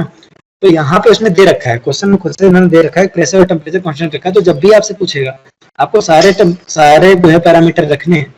आमतौर पर ये सारे ही पैरामीटर कांस्टेंट रखते हैं, इसीलिए हम डायरेक्टली ये लिखते हैं rate upon R2 is equal to root M2 by M1, क्योंकि बाकी सबको हम वेरी नहीं कराते, समझ में? Yes sir. हाँ, लेकिन करना अपने को सारा है। तो यहाँ पे आपको दे रखा है rate is equal to P A upon root T M, तो यहाँ पे आपको शायद एरिया ऑफ क्रॉस सेक्शन और मतलब प्रेशर और टेम्परेचर को कांस्टेंट रखा है, तो जो रेट है, rate directly proportional to A by root M हो जाएगा, यानी कि R1 आप क्या लिख सकते हो, R1 आप लिख सकते हो A1 अपॉन रूट में M1, और R2 आप लिख सकते हो A2 अपॉन रूट में M2। अगर आप इसको मतलब के यहाँ पे के मल्टीप्लाई कर दो, तो यहाँ से आप R1 बाई R2 अगर लिखोगे तो आ जाएगा आपका A1 बाई A2 रूट में M2 बाई M1। बोलो कोई दिक्कत किसी को? No sir. हाँ, तो बस आप यहाँ से निकालोगे तो क्या आ जाएगा आपका, यहाँ से निकालोगे तो आपका 2:1 आ जाएगा, रेशियो आपका 2:1 आ जाएगा, ठीक है। इसमें मुझे नहीं लगता किसी को कोई दिक्कत होनी चाहिए। हम पढ़ते हैं नेक्स्ट क्वेश्चन पे। नेक्स्ट क्वेश्चन इतना आसान है कि बताने का मन नहीं है, लेकिन देख लीजिए क्वेश्चन नंबर 20 में आपको कई सारे रिएक्शन दे रखे हैं। The very famous reaction 2CO plus O2 आपका बन रहा है 2CO2 PCl5 gives PCl3 plus Cl2। जब आपको केमिकल क्लोरीन पढ़ाया था तो मैंने कुछ रिएक्शन पे आपको PhD करने के लिए बोला था कि ये रिएक्शन बहुत ज्यादा इंपॉर्टेंट है। याद आ रही है रिएक्शन? हाँ सर। हाँ हाँ, वेरी गुड। चलो अब ध्यान दो, Kp equal to KCRT to the power delta n होता है, बोलो है या नहीं? हाँ सर। हाँ। और Kp बाई Kc आप लिख सकते हो, Kp बाई Kc लिख सकते हो RT to the power delta n। मैंने आपको बता रखा है कि R की वैल्यू लेते हैं 1/12, यानी कि टेम्परेचर की वैल्यू, अगर टेम्परेचर की वैल्यू 12 केल्विन से ज्यादा है, अगर टेम्परेचर की वैल्यू 12 केल्विन से ज्यादा, मान लो 13 केल्विन की है, तो ये वैल्यू 1 से ग्रेटर आएगी। बोलो कोई दिक्कत? बोलो कोई दिक्कत? हाँ, ये करा रखा है मैंने, ये सब करा रखा है मैंने कि टेम्परेचर की वैल्यू याद आ रहा है आपको, Kp is greater than Kc, Kp is less than Kp वाले हाँ सब। सर। हाँ, तो यहाँ पे टेम्परेचर की वैल्यू दे रखी है 27 डिग्री सेल्सियस दे रखा है। अगर 27 डिग्री सेल्सियस दे रखा है मतलब ये 300 जो है आपके 300 डिग्री सेल्सियस 300 केल्विन की बात कर रहा है, 300 केल्विन की बात कर रहा है। आर की वैल्यू 1, और टेम्परेचर की वैल्यू 300, यानी कि ये वैल्यू कुछ भी आएगी 1 से ज्यादा ही आएगी। बोलो ये वैल्यू कुछ भी आएगी 1 से ज्यादा ही आएगी। बोलो कोई दिक्कत है इसमें? सर यानी कि हाँ, यानी कि डेल्टा एन अगर ज्यादा है तो केपी और केसी की वैल्यू भी ज्यादा होगी, केपी अपॉन केसी की वैल्यू ज्यादा होगी। तो बस जो पहला क्वेश्चन है उसमें आप देखो डेल्टा एन की वैल्यू क्या है। पहले क्वेश्चन में डेल्टा एन की वैल्यू है आपकी -1, दूसरे क्वेश्चन में डेल्टा एन की वैल्यू है आपकी +1 और तीसरे क्वेश्चन में आपकी डेल्टा एन की वैल्यू 0। डेल्टा एन की वैल्यू ज्यादा मतलब केपी अपॉन केसी ज्यादा, तो बी की सबसे ज्यादा, फिर सी की, फिर ए की। बोलो इसमें कोई दिक्कत किसी को? बी की देन सी की देन ए की। नहीं सर। नेक्स्ट देखो क्वेश्चन नंबर 21 क्या कह रहा है। Question number 21 is a very easy question. बताने का मन तो नहीं है लेकिन बता देते हैं। क्वेश्चन नंबर 21 क्या कह रहा है आपसे? क्वेश्चन नंबर 21 कह रहा है आपके पास एक रिएक्शन है A+2B gives 2C+D। A+2B gives 2C। Sir screen रुक गया। स्क्रीन रुक गया है क्या? हाँ पॉज। वेट। हाँ सर।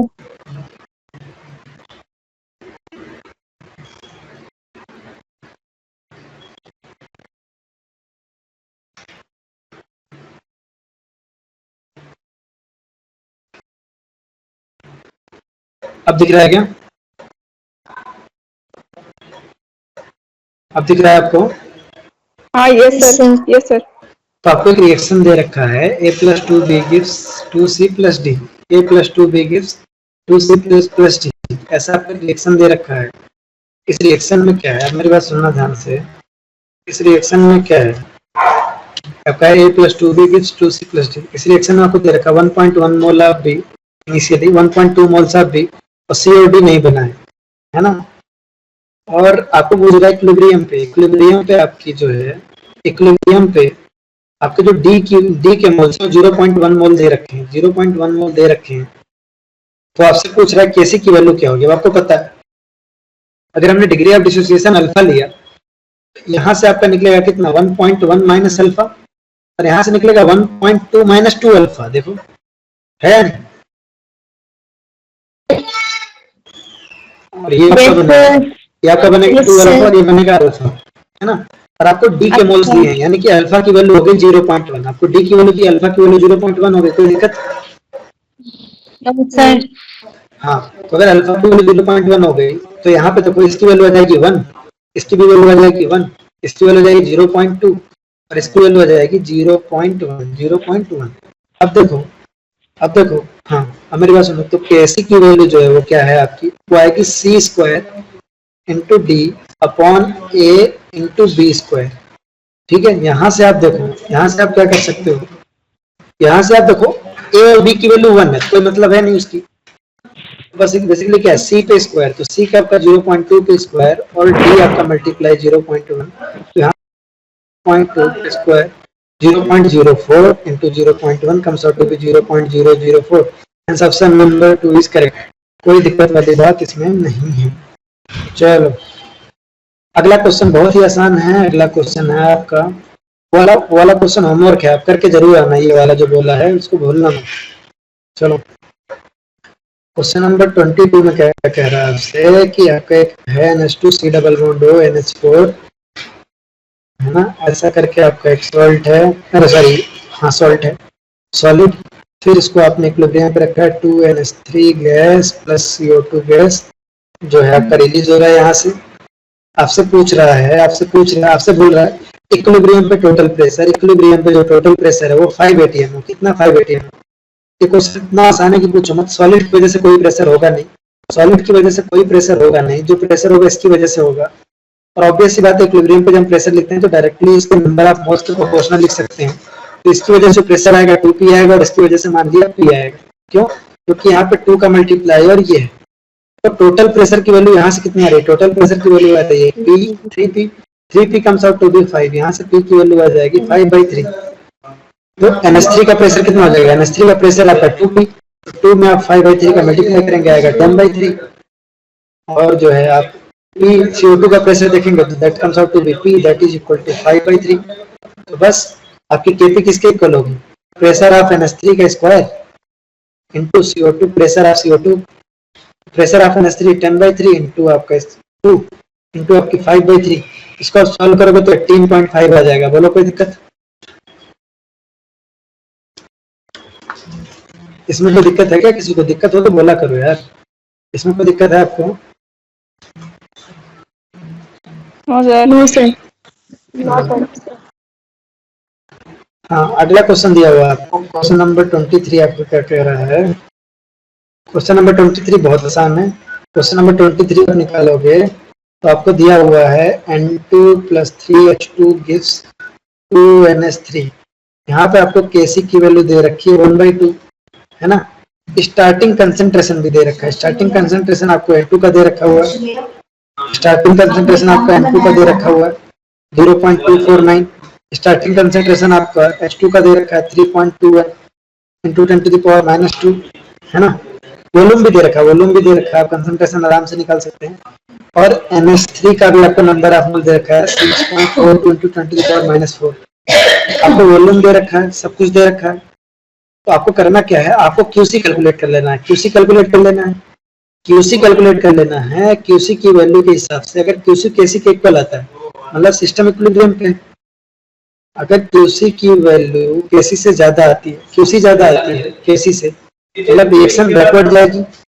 अगर KC आपकी QC से आती है, ज्यादा आती है, तो रिएक्शन फॉरवर्ड जाती है। याद है, ये तो पता ही होगा, है ना। हाँ सर। हाँ, तो बस इसके बेसिस पे हम इस क्वेश्चन में आराम से निकाल लेंगे कि रिएक्शन की डायरेक्शन क्या है। क्वेश्चन बहुत ही आसान है। आगे बढ़ते हैं। क्वेश्चन नंबर 24, क्वेश्चन नंबर 24 देखेंगे। क्वेश्चन नंबर 24 देखेंगे क्या कह रहा है। क्वेश्चन नंबर 24 क्या कह रहा है आपसे कि 1 मोल ऑफ N2, आपको N2 का 1 मोल दिया हुआ है, प्लस 1 मोल ऑफ H2, है ना, इन 3 liter closed vessel and the reaction is allowed to attain equilibrium. It is found that at equilibrium there is X mole of H2. The number of moles of NH3 found will be। अब मेरी बात सुनना ध्यान से, बहुत आसान है।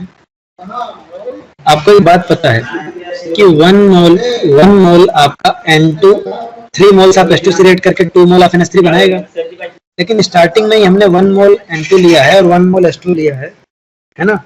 और आपका बाद में इक्विलिब्रियम पे आपका कितना बच रहा है, X मोल ऑफ H2 बच रहा है। तो कितने मोल आपके NH3 बनेंगे? बहुत आसान है, देखना। मान लो कि इसका डिग्री ऑफ डिसोसिएशन अल्फा, तो हो जाएगा 1 - अल्फा। बोलो कोई दिक्कत?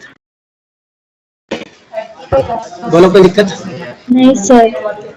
और ये हो जाएगा 1 - 3 अल्फा, क्योंकि इनिशियल मोल तो आपको 1 ही दिया है, वहां से 3 अल्फा निकलेगा। इसमें कोई दिक्कत? देखो, नो सर। हाँ, और आपका बनेगा 2 अल्फा।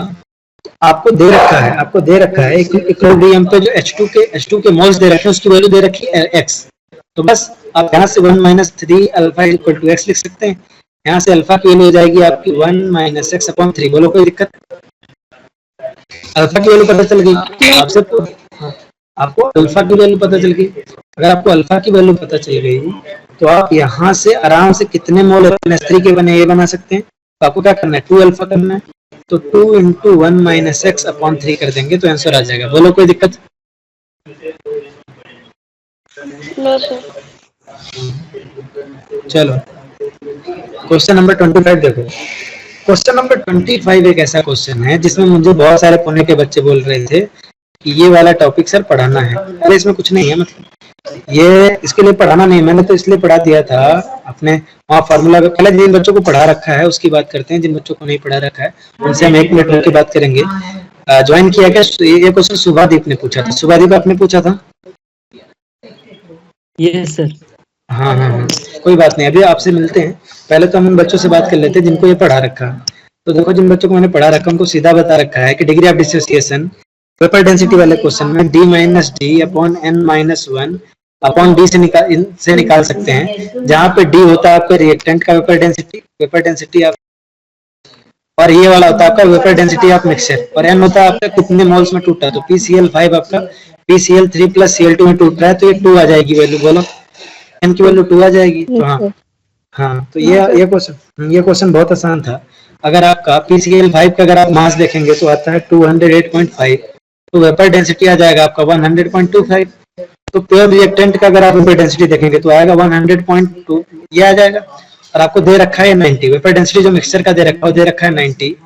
आप अगर डिवाइड करेंगे इसको n-1, n की वैल्यू 1 डिवाइडेड बाय आपकी 90, तो इसको आप सॉल्व करोगे तो आएगा 0.158, परसेंटेज में चेंज करोगे तो आएगा 15.8%। बोलो याद है या नहीं याद है? याद है सर। हाँ सर। अब देखो, मान लो मैंने फॉर्मूला नहीं बताया होता, बिल्कुल फ्रेश अप्रोच करना होता है इस क्वेश्चन को। ये बच्चे पुणे के बच्चे भी समझ सकते हैं कि मान लो आपको नहीं पता कि ये कौन सा टॉपिक है, क्या टॉपिक है, तो भी आप इस क्वेश्चन को कर सकते थे। कैसे कर सकते थे हम बात करते हैं। हर बार ये कहने से काम मतलब नहीं, मतलब आपको ये बताना जरूरी है कि क्या पढ़ाना है, लेकिन हमारे क्वेश्चन को ऐसे नहीं दे सकते कि ये क्वेश्चन, क्योंकि हर टॉपिक पढ़ाया जाना नहीं, कुछ में आपको दिमाग लगाना भी पड़ेगा। मेरी बात सुनना कैसे हो सकता है इस क्वेश्चन को? आसान है। देखना, अगर हमें नहीं पता कि कैसे होगा, तो मेरी बात सुनना ध्यान से कि ये PCl5 है, PCl5 है। मान लिया कि स्टार्टिंग में हमने इसका 1 मोल लिया था और इसके 1 भी मोल नहीं थे। थोड़ी देर बाद मान लो कि इसका अल्फा डिसोसिएट हो गया, ये अल्फा बना और ये अल्फा बना, ठीक है, ये अल्फा बना और ये अल्फा बना, तो टोटल मोल्स कितने हो जाएंगे? टोटल मोल्स हो जाएंगे आपके 1 प्लस अल्फा। बोलो कोई दिक्कत इसमें? No sir. हाँ, अब अगर टोटल मोल्स आपके 1 अल्फा हैं तो आप निकाल सकते हो कि टोटल मास कितना होगा। टोटल मास आपका कितना होगा? 1 minus alpha into mass of PCl5। बोलो कोई दिक्कत? No sir. हाँ, टोटल मास आपका 1, हाँ, इन plus alpha into mass of PCl3 plus alpha into mass of Cl2। बोलो इसमें कोई दिक्कत है क्या आपको? ये आसान है या नहीं? ये टोटल मास हो जाएगा। बोलो यस सर। हाँ, टोटल मास हो जाएगा। या आप यूं भी निकाल सकते थे कि इसका आप डायरेक्टली PCl5 का ही मास ले लेते, लेकिन ठीक है, अब ये क्लासरूम में याद आ रहा है कि नहीं? तुम लोग को बताया था डायरेक्टली आप चाहो तो PCl5 का भी मास ले सकता था। जिन्होंने पढ़ा वो बताओ, क्योंकि ये इसी से टूट रहा है ना। हाँ हाँ, चलो इधर आओ, मुद्दे की बात करते हैं। मुद्दे की बात ये है कि आपका क्या बना? ये आपका बना 1 माइनस अल्फा इंटू PCl5। तो अगर आप इसको कैलकुलेट करोगे तो आ जाएगा 208.8। तो टोटल मास पता चल गया आपको, टोटल मोल पता चल गया। तो एवरेज मास निकाल लो, एवरेज मास आपका कितना आ जाएगा? Total mass divided by total moles. Total mass divided by total moles. Total mass आपका कितना है? टोटल मास है आपका वो है आपका, ध्यान दे, ये टोटल मास हो गया आपका। टोटल मास आपको दिया हुआ upon total mass 1 plus alpha. यहाँ से आपका एवरेज मास निकल जाएगा। और आपको पता है average mass is equal to 2 into vapour density. बस आप वेपर डेंसिटी में 2 का मल्टीप्लाई करेंगे तो आपका कितना आ जाएगा? 180। अगर 90 वेपर डेंसिटी, अगर आपका 90 वेपर डेंसिटी है तो 2 का मल्टीप्लाई करोगे तो मोलिकुलर मास आ जाएगा। That comes out to be 180। यानी कि 180 आपका क्या हो गया? एवरेज मास हो गया।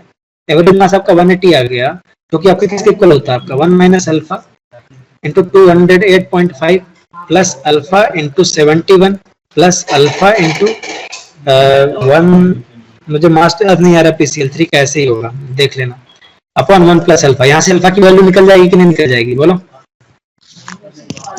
Yes sir. हाँ, अब बात करते हैं, ऐसे भी कर सकते थे। अब यहीं से डिराइव, बिल्कुल इसी तरीके से डिराइव होकर फॉर्मूला ही आ जाता है सीधे। ध्यान रखना, इस फॉर्मूले का ध्यान रखना, चाहो तो इस तरीके से भी करो और चाहो तो फॉर्मूले से ध्यान रखना। ये आपको तरीका समझ में आया? पहले बताओ, फॉर्मूला मारो गोली। अगर आपको ना कुछ बताया जाता तो ये समझ में आ जाता कि नहीं? Yes sir. एवरेज मास पता चल गया, और एवरेज मास पता चल गया तो अपने को पता है एवरेज मास आपका क्या है? 2 इंटू वेपर डेंसिटी होता है, तो वो पता चल गया। अब अगर यहीं से डिराइव होके आता है आपका कि alpha is equal to, directly लगा सकते हो आप, d minus D upon n minus 1d, जहां पे स्मॉल d है आपका vapour density of mixture, capital D है आपका वेपर डेंसिटी ऑफ रिएक्टेंट। जैसे PCl5 है, यहाँ से आपका PCl3 प्लस Cl2 दिया हुआ था। यहीं से डिराइव होके आएगा, आप करेंगे तो आएगा भी, आप यहीं से डिराइव करेंगे तो आएगा।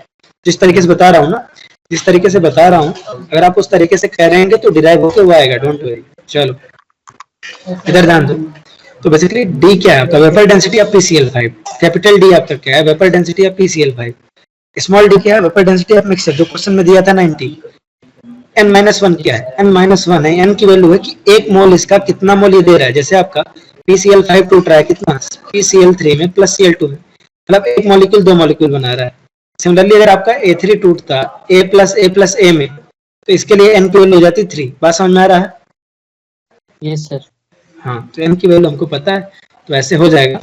अब अगला काम मैं ये करूंगा शुभदीप, इतना बताने के बाद आपको नोट्स भी मैं भेज दूंगा, आप मुझे याद दिलाना।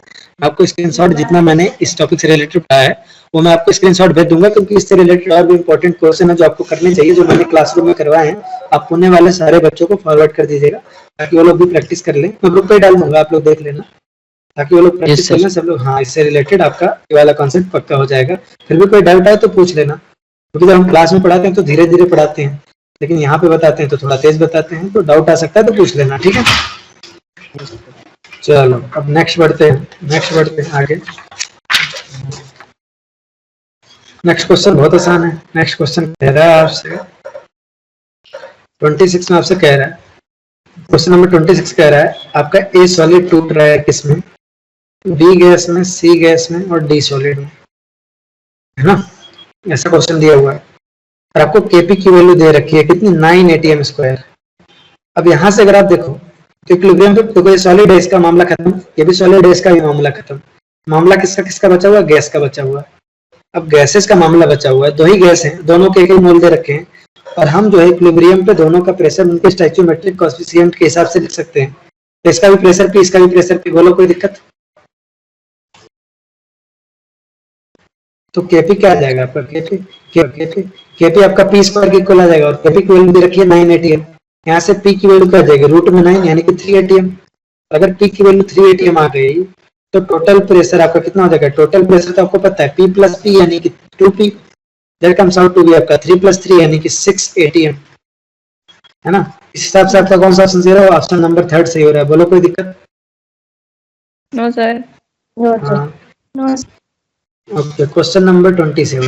क्वेश्चन नंबर 27 एक अत्यंत आसान और बार बार प्रैक्टिस किया हुआ क्वेश्चन है। a प्लस बी आपका क्या दे रहा है, सी दे रहा है। इसके लिए एपी की वैल्यू दे रखी है, केसी की वैल्यू दे रखी है K1, इक्विलिब्रियम कांस्टेंट की वैल्यू दे रखी है K1। अगला है आपका 2C गिव्स D, इसके लिए दे रखा है K2, इसके लिए दे रखा है आपका K2।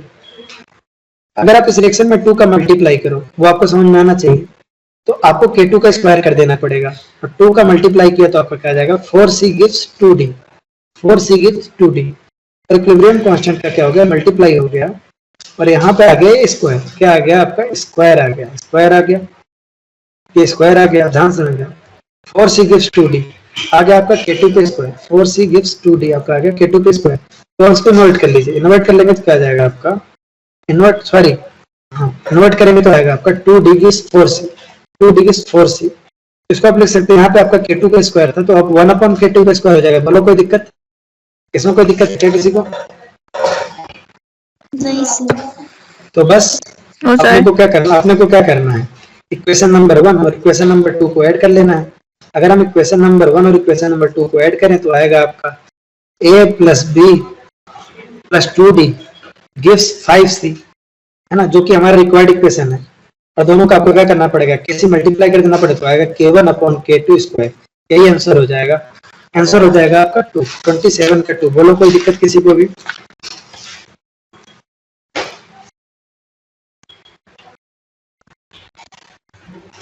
किसी को भी कोई दिक्कत है क्या इसमें? नो सर, 5 है ऐसे लग रहा था। हाँ यार, वो मैंने बहुत लेट देखा, सॉलिड है, मतलब हाँ, पहले एक्चुअली इसमें मेरी गलती है, इसमें आप लोग की गलती नहीं है, ये मेरी तरफ से फॉल्ट है। पेपर को मुझे एक्चुअली ये इस पर ध्यान नहीं पड़ा बिल्कुल, और अगर आमतौर पर रिकॉर्ड कर लेते हैं पहले तो नजर आ जाता है मिस्टेक क्या है, उसको करेक्ट कर लेते हैं। लेकिन अभी तो क्या है कि इसको मैंने बाद में देखा पेपर, मैंने पहले आपको पेपर दे दिया था, फिर इसको मैंने प्रूफ रीडिंग इसकी बाद में की ना, तो इसलिए गड़बड़ हो गया। मैंने भी बाद में देखा तो मुझे थोड़ा गड़बड़ लगा, ये मतलब अच्छा तो नहीं फील हुआ, लेकिन किसका इस वजह से गलत हो गया, सिर्फ क्योंकि ये 5 नहीं एस लग रहा था, क्योंकि 5 नहीं एस लिखा था, किसका सिर्फ इस वजह से गलत हो गया क्वेश्चन।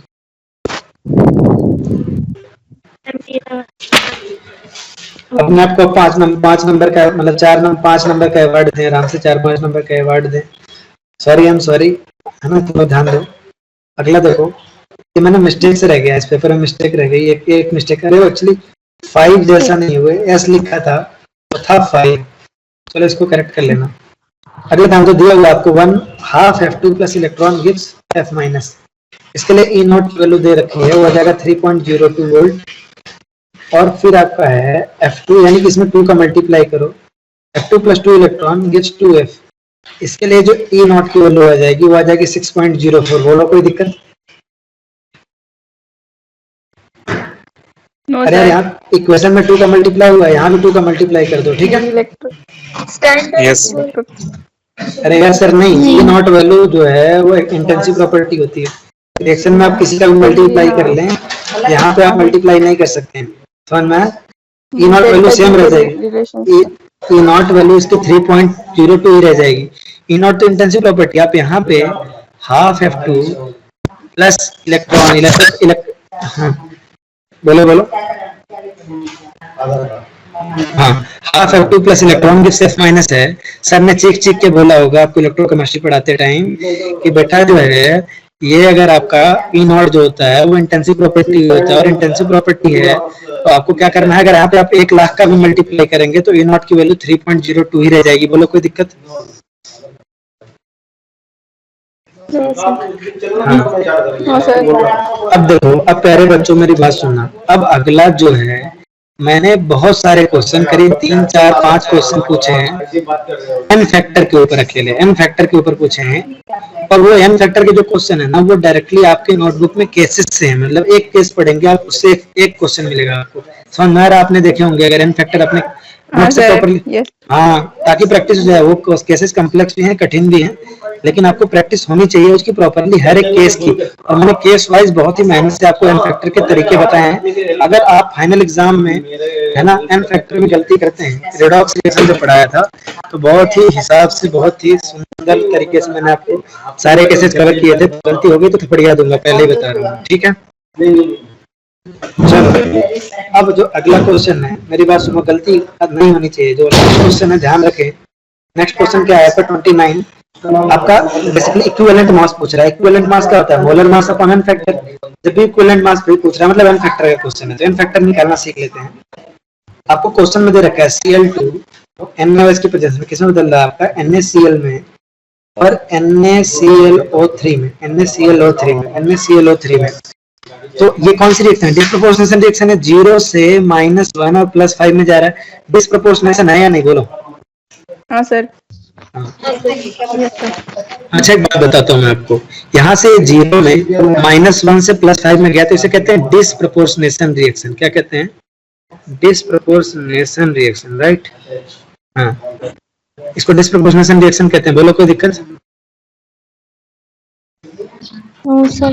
हाँ, और अगर इसी का उल्टा हो, मान लो +5, मतलब एक ही एलिमेंट, जैसे मान लो यही उल्टा हुआ होता, सेम टू सेम यही चीज उल्टा हुई होती, NaCl NaClO3 रिएक्ट करके केवल Cl2 बनाते, बिल्कुल सेम उल्टा, डिस्प्रोपोर्शनेशन का सीधा उल्टा। कोई कंफ्यूजन मत रखना, आगे मत कहना बताया नहीं था, है ना? डिस्प्रोपोर्शनेशन का, है ना? एक मिनट,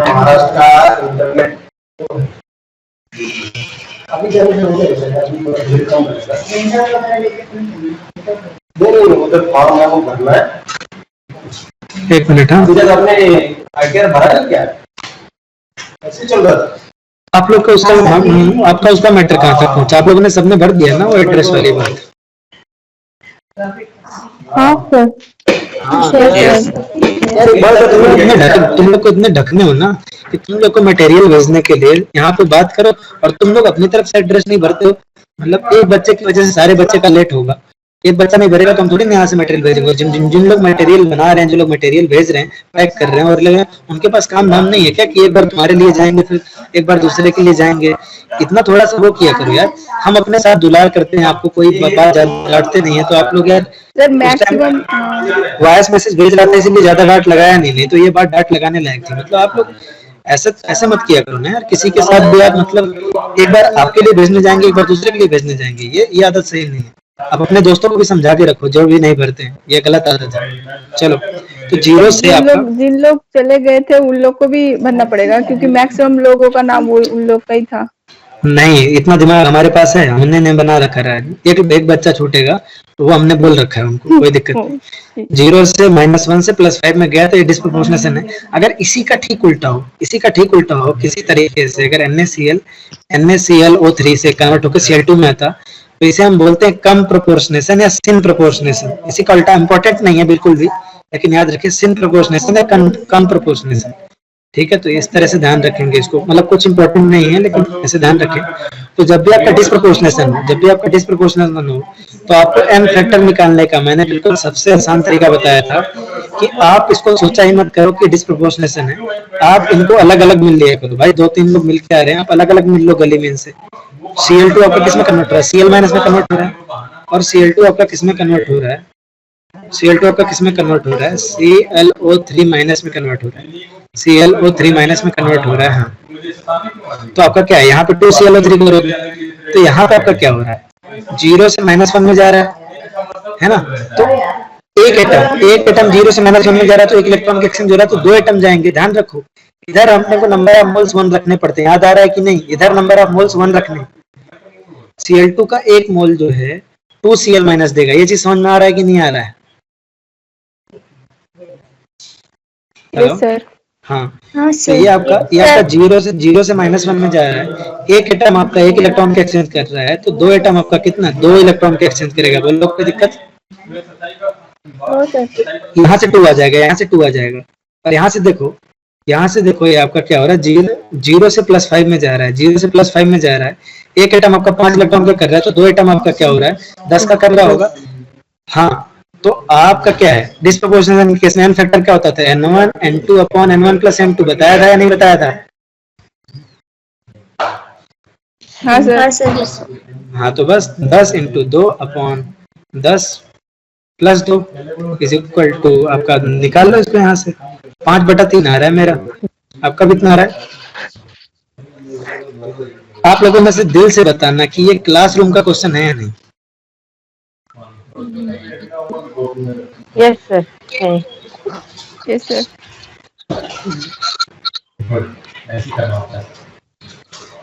ओके, चलो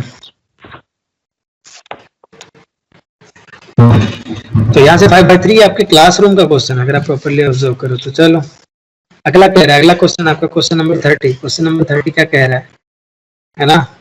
याद आ रहा है कि नहीं? ये सिलवासा वाले याद आ रहा है तुम्हें ये कि ये क्लासरूम का क्वेश्चन है?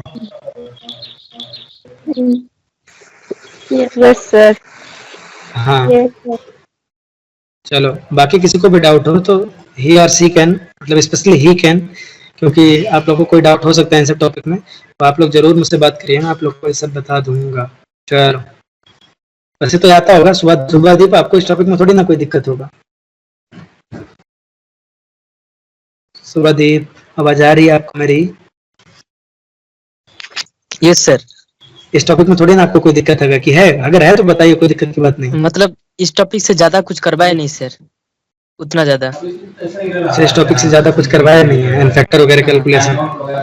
मतलब चलो कैलकुलेशन करवाया, मतलब उतना नहीं करवाया। बेसिक टच कर, हाँ समझ गया। मैं आपको नोट्स भेज दूंगा सिलवासा के किसी स्टूडेंट्स का, आप प्लीज उसको रेफर करिए, और कोई भी डाउट हो मतलब तो हम लोग जरूर। का नोट्स उतना ज्यादा नहीं है, मतलब 2-3 पेज में ही खत्म हो गया।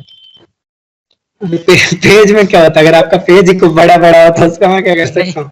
नहीं ऐसे समझ गया। नहीं, आपको मैं भेज दूंगा स्वीटी वगैरह, शिखा वगैरह, किसी के नोट्स भेज दूंगा, आप उसको रेफर करिएगा, आप उससे पढ़िए, और आपको कोई डाउट हो तो उससे पूछिएगा। चलिए, वैसे आपको उसमें एनफ क्वेश्चन मिल जाएंगे, आपको कोई दिक्कत नहीं होगी। प्रैक्टिस में रहिए यार, ऐसे काम नहीं चलेगा। अब मेरे बैच दोनों हैं और दोनों से मुझे इम्प्रूवमेंट और रिजल्ट की उम्मीद है। एक बैच से सिलवासा से ऑलरेडी से रिजल्ट अच्छा रहा, अगर ये खराब करेंगे तो पिटाई लगा दूंगा, और पुणे के बच्चे अगर इम्प्रूव नहीं करेंगे तो पिटाई लगा दूंगा। मतलब दोनों के इसमें पिटाई सुनिश्चित है। मेहनत करो, थोड़ा सा इम्प्रूव करो और अच्छा करो यार, मुझे भी थोड़ा गर्व महसूस कराओ, है ना? आपको आपके ऊपर जो है, मतलब मुझे गर्व महसूस कराओ, ऐसा कुछ करो कि हो ऐसा। चलो नेक्स्ट देखो, आपसे C3O2 बोल रहा है। C3O2 का स्ट्रक्चर आपको बोला था, इंपॉर्टेंट स्ट्रक्चर्स बनवाए थे, खूब सारे बनवा रखे थे डॉक्स रिएक्शन में। हाँ, उसको बोला था आप मोस्ट भी आपको याद रहने चाहिए। तो यहाँ ऐसा होता है C3O2 का स्ट्रक्चर। बोलो कोई दिक्कत? No sir. किसी को भी भाई, किसी को भी कोई दिक्कत? किसी को भी? No sir. तो C3O2 आपका ये हुआ। हाँ, तो C3O2 का नाम क्या है ये बताइए। सर आप कुछ लिख रहे हैं अभी? नहीं लिख रहा हूँ भाई। तो हाँ, C3O2 का नाम बताइए। C3O2 का क्या नाम होता है? कार्बन सब ऑक्साइड। Very good. कोई अगर रात में 2 बजे भी उठा के पूछे तो ये बात याद होनी चाहिए। अगर ये सब याद नहीं है, मैंने आपको सारे स्ट्रक्चर बता रखे हैं रेडॉक्स रिएक्शन से, आपने ऑक्सीडेशन स्टेट वगैरह कैलकुलेट करवाया था, तो वो सारे केसेस करवाए थे जो आने की पॉसिबिलिटी है, तो सारा याद रखिए आप यार। C3O2 इस तरीके से, चलिए ध्यान दें, आपका C3O2 हो जाएगा इस तरीके से। C3O2 अगर आप देखेंगे कायदे से ऑब्जर्व करेंगे तो इसका 0 हो जाएगा, इसका आपका -+2 और इसका भी +2, यहाँ -2 यहाँ -2। मुझे नहीं लगता इसमें किसी को कोई दिक्कत है, बोलो। No sir. हाँ, ये हो जाएगा आपका, कोई दिक्कत की बात नहीं इसमें। आंसर आ जाएगा आपका। तो उम्मीद है हम आगे बढ़ रहे हैं। मैं जल्दी से आपका बैंड बजाना चाहता हूँ। अगर आपने एन फैक्टर के क्वेश्चन गलती किए, एन फैक्टर के क्वेश्चन गलती हुए थे क्या आपसे? स्वीटी आपसे क्वेश्चन एन फैक्टर का गलत हुआ था?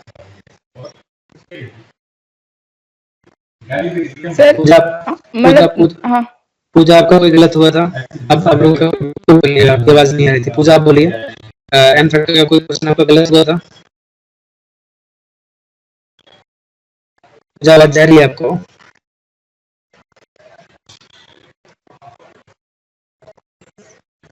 पायल आपको आवाज जा रही है मेरी? Yes sir. एन फैक्टर का कोई क्वेश्चन गलत हुआ आपका? No sir. और दूसरी आपका एन फैक्टर का कोई क्वेश्चन गलत हुआ? सर एक हुआ था, हाँ, तो उसका आंसर प्रीवियस अच्छा अच्छा, मैं समझ गया। ओके ओके, हाँ वो थोड़ा सा मैं मान सकता हूँ कि उसमें मतलब मैं भी कंफ्यूजन की वजह से वो भी क्यों गलत हुआ मैं समझा दूंगा। आपने उसको भी ठीक से फॉलो नहीं किया, क्यों गलत हुआ मैं भी बता दूंगा आपका, लेकिन करिए उसको सही से। मतलब सारी चीजें, मतलब आपको एन फैक्टर में भी अगर आपसे गलती हो जाएगा तो मेरे इतना पढ़ाने का कोई सेंस नहीं बनेगा। चलो अगला कह रहा है, आपको एक ऐसा डब्बा दे रखा है, उसमें कुछ भर रखा है। क्या भर रखा है? हाँ, CuSO4 सोल्यूशन, CuSO4 का एक सोल्यूशन भर रखा है। ब्लू विट्रियोल भर रखा है आपका। क्या भर रखा है? ब्लू विट्रियोल भर रखा है ना। और बोल रखा है यहाँ पे एक रॉड है ना। बोल रखा है कौन सा रॉड डिजोल्व नहीं होगा। सीधी सी बात है, जिसका रिएक्शन नहीं होगा रॉड डिजोल्व नहीं होगा। तो मेटल प्लस CuSO4 आपका नो रिएक्शन हो रहा है, कोई रिएक्शन नहीं हो रहा है। तो सीधी सी बात है, मेटल की रिएक्टिविटी कॉपर से कम है और कॉपर से कम रिएक्टिविटी केवल सिल्वर की है, जो ऑप्शन दिया गया है। इसमें तो आई होप कोई दिक्कत की बात नहीं है, तो सिल्वर हो जाएगा इसका आंसर। कोई दिक्कत इसमें किसी को? इसमें किसी को कोई दिक्कत क्या नहीं? ओके, अगला जो क्वेश्चन नंबर 32 कह रहा है कि आपका एसिडिफाइड के MnO4 आपका दे रखा है, MnO4 दे रखा है, MnO4 minus plus H plus आपका कुछ X दे रखा है, बोल रहा है नो रिएक्शन, कोई रिएक्शन नहीं हो रहा है। तो ये X क्या हो सकता है? सीधी सी बात है, आपको पता है कि एसिडिफाइड के MnO4 क्या होता है। Acidified K MnO4 is a very good oxidising agent. Oxidise कर देगा, ये जो भी यहाँ आएगा उसको ऑक्सीडाइज कर देगा। अब ऑक्सीडाइज उसी को कर पाएगा जो ऑक्सीडाइज होने लायक है। अगर आप SO4 माइनस को ऑब्जर्व करें, यहाँ सल्फर की जो ऑक्सीडेशन स्टेट है वो +6 है। सल्फर की जो मैक्सिमम ऑक्सीडेशन स्टेट होती है वो कितनी होती है? सल्फर की मैक्सिमम ऑक्सीडेशन स्टेट कितनी होती है? +6। हाँ, तो क्या खाक कर पाएगा कि MnO4 जब वो ऑलरेडी +6 में है तो उसको ऑक्सीडेशन कर पाएगा? ये बताओ। No sir. नहीं कर पाएगा, तो इसके साथ कोई रिएक्शन नहीं होगी, कोई भी रिएक्शन नहीं होगी, रिएक्शन नहीं हो पाएगी। बोलो कोई दिक्कत? No sir.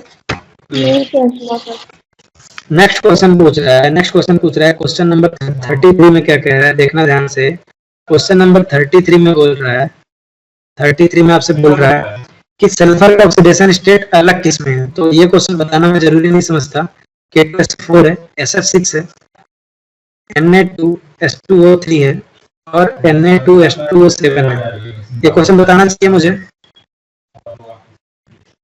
+6 है, +6 है और यहाँ पे अलग है, ये वाला आपका अलग हो जाएगा। क्वेश्चन बताना पड़ेगा क्या? No sir. हाँ, तो इसमें आपका अलग हो जाएगा, ठीक है। तो ये काफी आसान, ऑक्सीडेशन स्टेट कैलकुलेट करिए, सिंपल, राइट। क्वेश्चन नंबर 34 क्या कह रहा है? क्वेश्चन नंबर 34 में आपका E0 X is greater than E0 Y plus और Y। सर स्क्रीन नहीं दिखाएगा।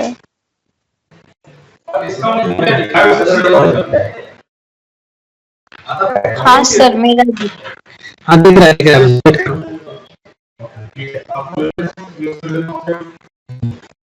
स्क्रीन विजिबल है क्या आपका?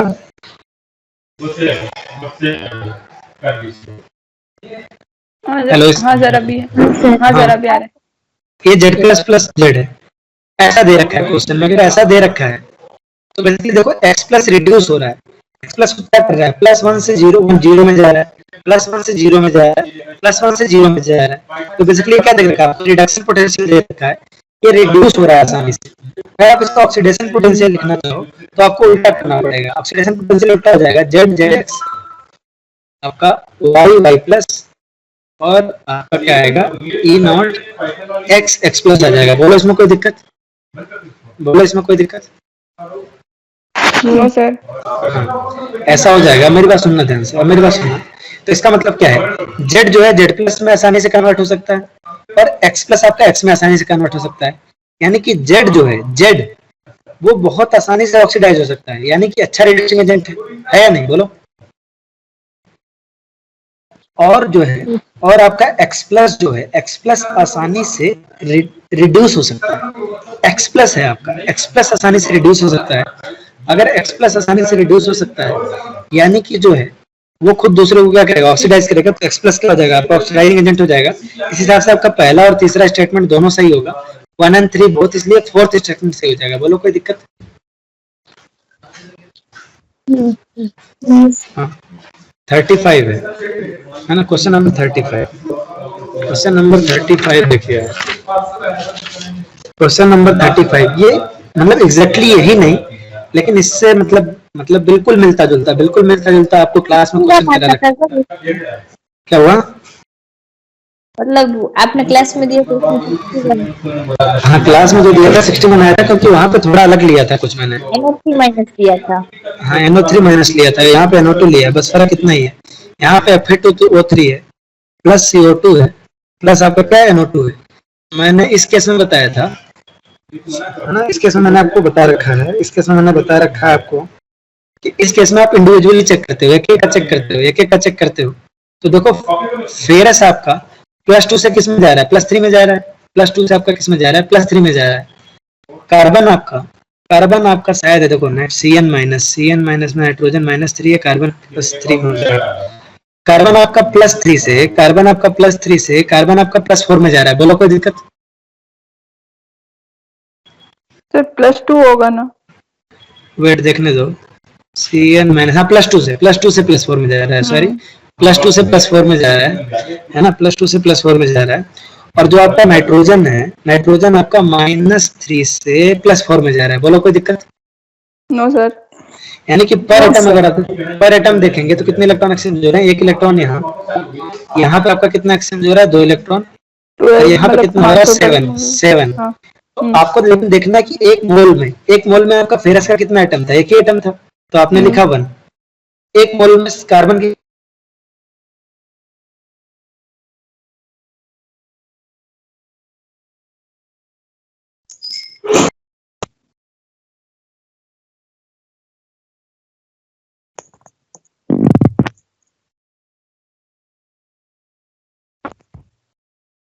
Hello sir. 1 minute wait. Shubhadeep ये बात समझ में आई क्या आपको, मतलब ये चीज आपको समझ में आ रही है, क्या बात हो रही है? Yes sir, yes sir. ये बात, हाँ वेरी गुड। अगर नहीं आ रही तो मैं आपको नोट से मैं भेज ही दूंगा एक साथ, आप देख लीजिएगा आप लोग। प्रदीप, आपको ये बात समझ में आ रही है? ठीक है। प्रदीप, आवाज जा रही है आपको? Yes sir. तो ये सब अगर आपने ये सब क्लास में नहीं पढ़ा, क्योंकि अगर आपने क्लास में नहीं सही से पढ़ा होगा तो आपको यहाँ पे नहीं आएगा, ये सब ध्यान दीजिए। हाँ म्यूट, 1 मिनट आप लोग होल्ड रखिए, 1 मिनट, हाँ 1 मिनट।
अरे किसके घर में थाली गिर रही है यार, बंद करो, म्यूट तो कर लो।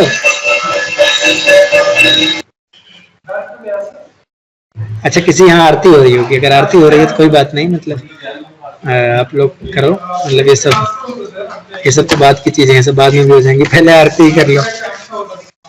चलो कोई नहीं, इधर ध्यान दो। अगला क्वेश्चन बहुत आसान है, अगला क्वेश्चन बहुत आसान है। अगले क्वेश्चन के एन फैक्टर में किसी को कोई दिक्कत नहीं हुई होगी, अगले क्वेश्चन के एन फैक्टर में कोई दिक्कत नहीं हुई होगी। आपको कुछ नहीं करना है, H2SO4 है वो H2S में कन्वर्ट हो रहा है। यहाँ पे सल्फर की ऑक्सीडेशन स्टेट कितनी है, +6 है, और यहाँ पे कितनी है, -2 है। +6 से -2 में जा रहा है, 8 इलेक्ट्रॉन का एक्सचेंज हो रहा है, एन फैक्टर की वैल्यू सिंपली 8 आ जाएगी। इससे आसान क्वेश्चन मिल सकता है क्या, बोलो, इससे आसान क्वेश्चन मिल सकता है क्या एन फैक्टर के ऊपर?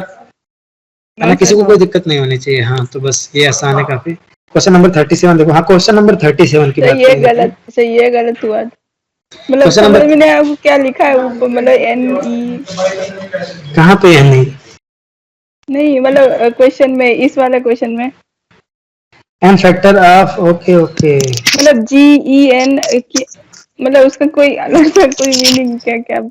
अच्छा, ये क्वेश्चन पूरा प्रिंटेड ही नहीं है। अच्छा चलो, अरे यार इन द गिवन रिएक्शन है यार, पता नहीं क्यों।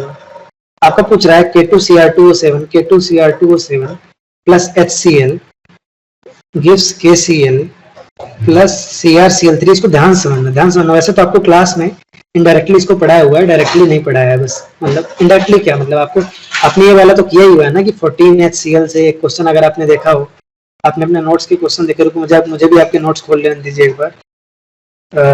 वेट, अपने नोट्स के क्वेश्चन, एक क्वेश्चन आप अपने नोट्स का अगर आप चेक करें तो एक क्वेश्चन था ना ऐसा, 14HCl से क्या बन रहा था, वेट, हाँ यस सर, हाँ 14HCl से करवाया था आपको। 14HCl से हाँ 2CrCl3 plus 2ClO3 minus plus 6NaCl, ऐसा करके क्वेश्चन दिया था उससे, और आपको करवाया था इसका एन फैक्टर निकलवाया था, बोलो, और HCl का एन फैक्टर निकालना है इसमें। तो कुछ नहीं करना, क्वेश्चन बहुत आसान है, बिल्कुल ध्यान से समझना।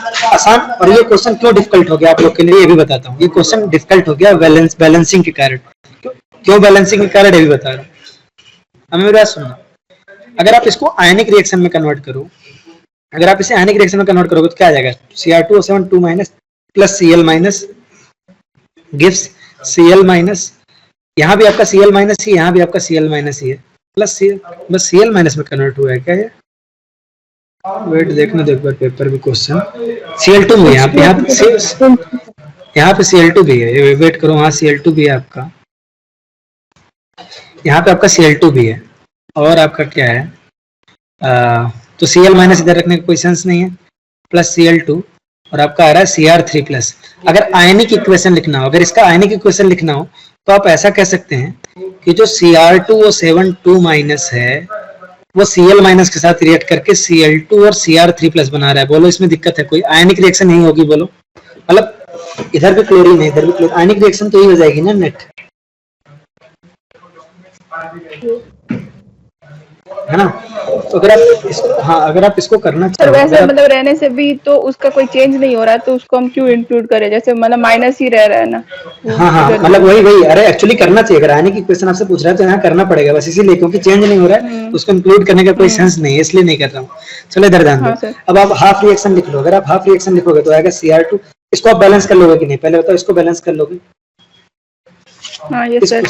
हाँ इसको बैलेंस करोगे तो मुझे लगता है, इसको बैलेंस करने के बाद मुझे लगता है, अगर गलत हो जाए तो माफ कर देना, मुझे लगता है इसको बैलेंस करने के बाद आएगा 3Cl माइनस गिव्स 3, आ जाएगा आपका 6Cl minus gives 3Cl2 plus Cr2Cr3 plus, इतना आ जाएगा मेरे हिसाब से, बैलेंस करके देख लो।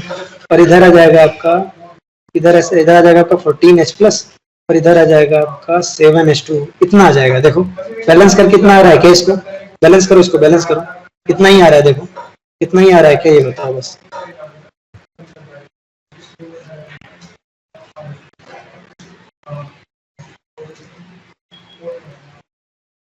इतना ही आ रहा है क्या बच्चों, देखो एक बार,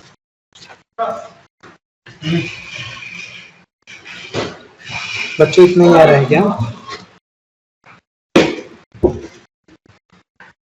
हेलो, हाँ सर, उसको बैलेंस करो। प्रदीप आपको आवाज जा रही है मेरी? तब तक मैं प्रदीप से बात कर लेता हूँ। थोड़ा प्रदीप, आवाज जा रही है आपको मेरी? Yes sir. हाँ, आपने मुझसे बात करने के लिए कहा था, आपने फोन किया क्या उसके बाद? नहीं किया ना आपने? No no sir. हाँ, तो आप आराम से अपने मतलब ऐसे टाइम पे कॉल करिएगा जब हमारी अच्छे से बात हो पाए, तो बिल्कुल निश्चिंत हो कि हम लोग आराम से बात कर लेंगे और जो है Yes. हाँ, आपकी स्ट्रेटजी और जो भी है सब बनवा देंगे। बिल्कुल टेंशन नहीं लेने का, ठीक है? यस।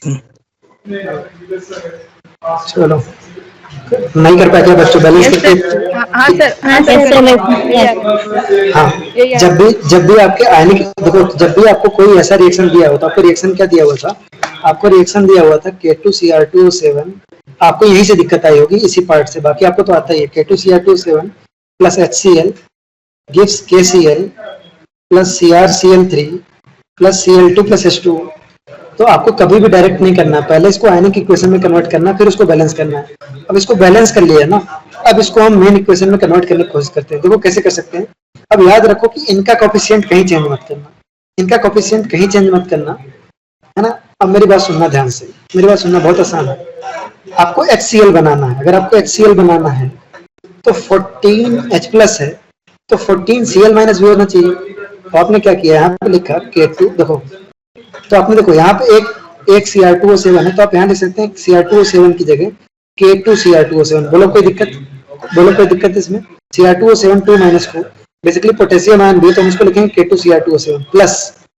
अगर आपका जो है 14H प्लस है तो अपने को 14Cl माइनस भी चाहिए, तो हम इसे लिखेंगे 14HCl। अब 14HCl कैसे लिखा हमने? 14HCl लिखा हमने कैसे? यहाँ पे तो 6Cl माइनस ही था, यानी कि हमें क्या करना है, इधर हमने 8Cl माइनस ऐड किया है, तो इधर भी अपने को 8Cl माइनस ऐड करना पड़ेगा। बोलो कोई दिक्कत? बोलो कोई दिक्कत? No sir. हाँ, इधर हमने 8Cl, इधर हमने अगर इधर हमने 2 पोटेशियम ऐड किया है, तो इधर भी अपने को 2 पोटेशियम ऐड करना है। बोलो कोई दिक्कत? इधर हमने 2 पोटेशियम ऐड किया ना K प्लस। हाँ, तो अब देखो, तो जो ये 2K प्लस होगा वो इस 8 क्लोरीन में से 2 क्लोरीन निकल के 2KCl बना लेगा। बोलो इसमें कोई दिक्कत? नहीं सर। यहाँ से 6Cl माइनस बचेगा। अब देखो, एक क्रोमीन, अगर एक क्रोमियम प्लस होता तो वो CrCl3 बनाता है, यानी कि एक क्रोमियम 3 क्लोरीन ले रहा था, तो 2 क्रोमियम आपका क्या लेगा? 6 क्लोरीन ले लेगा, तो ये बन जाएगा 2CrCl3। बोलो यस सर। हाँ, उसके बाद से आपका क्या है? Plus 3Cl2 plus 7H2। देखो बैलेंस हो गया कि नहीं रिएक्शन? बोलो यस सर। हाँ, तो अगर आपका इतना हो गया तो बस यहाँ भी देखो, आपका 14HCl से आपका क्या बन रहा है? 14HCl से बन रहा है 2KCl plus 2CrCl3 plus 3Cl2 plus 3Cl2। तो हो क्या रहा है आपका? Cl -1 से यहाँ -1 में, यहाँ -1 में कोई फर्क नहीं पड़ता, कोई फर्क नहीं पड़ता है। बस -1 से अगर 0 में जा रहा है तो फर्क पड़ रहा है।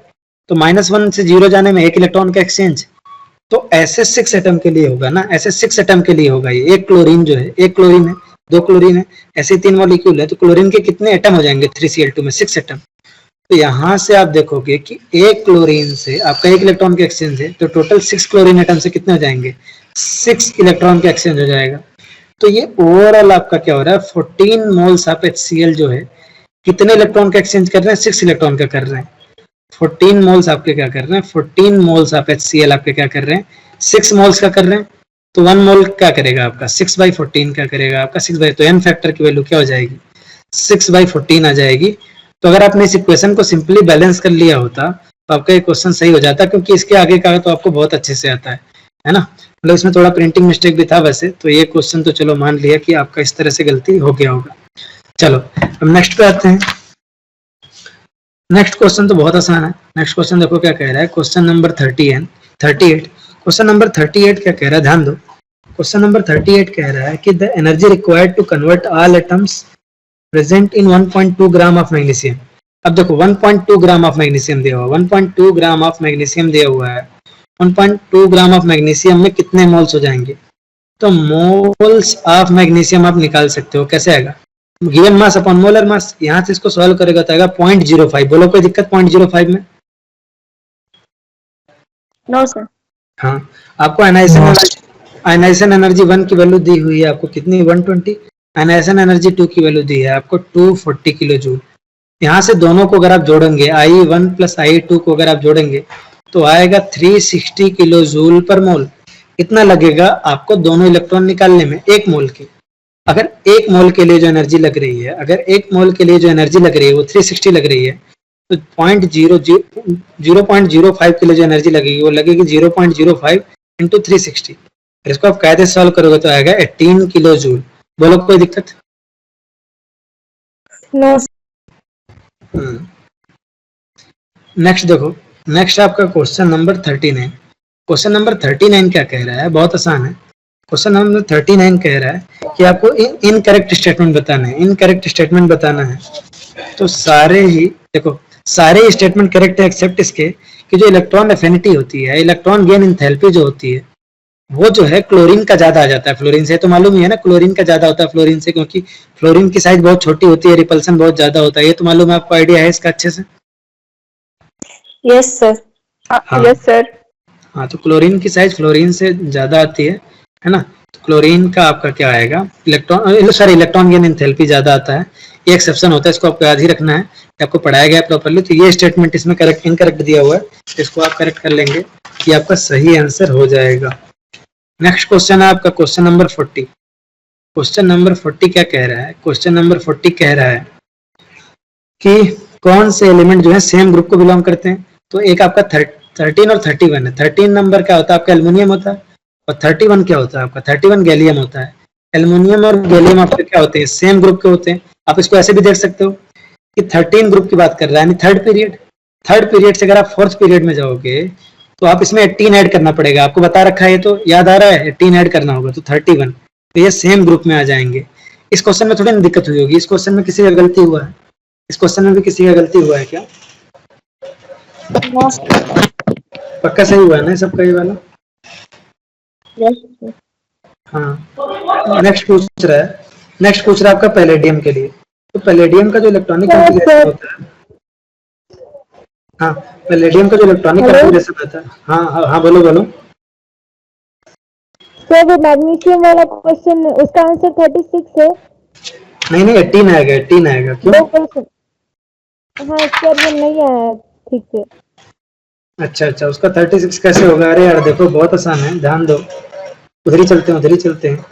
अगर वो क्वेश्चन गलत हो रहा है, मतलब आपने नवोदय का एंट्रेंस कैसे निकाला? आपने नवोदय के एंट्रेंस में भी तो एक नियम ही पूछते हैं, है ना। यूनिटरी मेथड से क्वेश्चन पूछते हैं, ध्यान दो। उसमें कह रहा है आपसे, उसमें कह रहा है, एक बार मुझे पीछे जाना पड़ेगा, वेट। हाँ, उसमें कह रहा है आपको कि आपको मैग्नीशियम को मैग्नीशियम 2+ में कन्वर्ट करना है। अगर मैग्नीशियम को मैग्नीशियम 2+ में कन्वर्ट करना है तो आपको ionisation energy 1 plus ionisation energy 2 दोनों देनी पड़ेगी, है ना। आयनाइजेशन एनर्जी 1 की वैल्यू कितनी है? 120। आयनाइजेशन एनर्जी 2 की वैल्यू कितनी है? 240। दोनों को ऐड करेंगे तो आएगा 360 किलो जूल पर मोल, यानी कि 360 किलो जूल पर मोल, 360 किलो जूल एनर्जी लगेगी 1 मोल के लिए। अब मैग्नीशियम का देखो, मैग्नीशियम का कितना वेट दिया है? 1.2 ग्राम दिया हुआ है। मोल्स ऑफ मैग्नीशियम कितने आ जाएंगे? 1.2 ग्राम में मोल्स आ जाएंगे 1.2 डिवाइड बाय मोलर मास।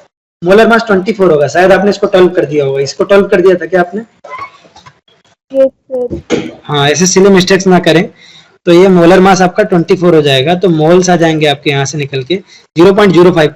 प्यारे बच्चों, एक बात याद रखो कि जब भी आपके ऐसे क्वेश्चन आते हैं ना मैग्नीशियम से रिलेटेड या ऐसे, आमतौर पे हमें इसका एटॉमिक नंबर ही इसका एटॉमिक मास लगने लगता है गलती से। मतलब हम आमतौर पे सिली मिस्टेक्स ही है, ये ऑब्वियस सी बात है कि आप इसका मास 24 ना यूज करके 12 करोगे। ऑक्सीजन में भी यही चीज करोगे, नाइट्रोजन में भी यही करोगे। इस तरह की गलती होनी हो तो इसको अवॉइड करें, मतलब बिल्कुल ध्यान रखें इसको, है ना। तो ये 0.05 आ जाएगा। 0.05 का आप इसमें मल्टीप्लाई करोगे तो ये क्लियरली आ जाएगा, कोई दिक्कत वाली बात नहीं है। अगला क्वेश्चन आपका क्वेश्चन नंबर 41। क्वेश्चन नंबर 41 कह रहा है आपसे, क्वेश्चन नंबर 41 क्या कह रहा है? हाँ, क्वेश्चन नंबर 41 में देखिएगा ध्यान से। क्वेश्चन नंबर क्वेश्चन नंबर 41 था आपका पैलेडियम के बारे में। पैलेडियम जो है उसका इलेक्ट्रॉनिक कॉन्फ़िगरेशन जो होता है, इलेक्ट्रॉनिक कॉन्फ़िगरेशन वो आता है 4d10 और 5s0। तो अगर आप इसका कॉन्फ़िगरेशन देख के इसका ग्रुप और पीरियड निकालेंगे तो गलत आएगा। बच्चों बात समझ में आ रही है? Hello, yes sir. हाँ, तो इसके लिए आपको इसको मतलब याद ही रखना है मतलब प्रॉपरली कि किस तरह से अरेंज होता है इलेक्ट्रॉन। तो पैलेडियम आपका कहाँ होता है, 5th ग्रुप में होता है। निकेल हाँ हाँ, निकेल निकल के जस्ट नीचे होता है निकल, पैलेडियम, फिर प्लेटिनम, निकल, Platinum। पैलेडियम फिर प्लेटिनम। तो ये कौन सा ग्रुप होता है आपका, ये ग्रुप होता है 10th ग्रुप। 8th ग्रुप होता है डी का, तो ये 10th ग्रुप हो गया ना ओवरऑल। सॉरी हाँ। तो ये 10th ग्रुप हो गया ओवरऑल। 10th ग्रुप का होता है, ये आपका 4th पीरियड का है, तो ये आपका 5th पीरियड का हो जाएगा, ये आपका 6th पीरियड का हो जाएगा। तो पैलेडियम आपका 5th पीरियड और 10th ग्रुप का आएगा। कमाल की बात ये है कि ऑप्शन में आपको 5th पीरियड का केवल एक ही ऑप्शन दिया हुआ था। तो अगर आपने सिर्फ 5th पीरियड निकाल लिया होता और आपसे ग्रुप गलत भी आ रहा होता, तो सिर्फ पीरियड के बेसिस पे आप इस क्वेश्चन को सही कर सकते थे। केवल अगर आपका पीरियड सही आया होता तो ये क्वेश्चन आपका सही आ जाता है ना। नेक्स्ट क्वेश्चन आपका क्वेश्चन नंबर 42। क्वेश्चन नंबर 42 क्या कह रहा है, क्वेश्चन नंबर 42 है आपका कि इसमें से करेक्ट कौन कौन सा है। पहला दिया आपका Cl2, F2, Br2 और I2। बॉन्ड एनर्जी का ऑर्डर दिया हुआ है। हमको पता है जो बॉन्ड एनर्जी का ऑर्डर होता है ये नहीं होता है। बॉन्ड एनर्जी का आता है ऑर्डर आपका Cl2, then Br2, then F2, then आपका I2। क्यों? क्योंकि फ्लोरीन का साइज बहुत छोटा है। फ्लोरीन का साइज बहुत छोटा है, उसकी वजह से वो बॉन्ड छोटा होगा। बॉन्ड छोटा होगा तो इलेक्ट्रॉनिक रिपल्सन बहुत ज्यादा होगा। रिपल्सन बहुत ज्यादा होगा तो वो वाला बॉन्ड आसानी से ब्रेक कर जाएगा।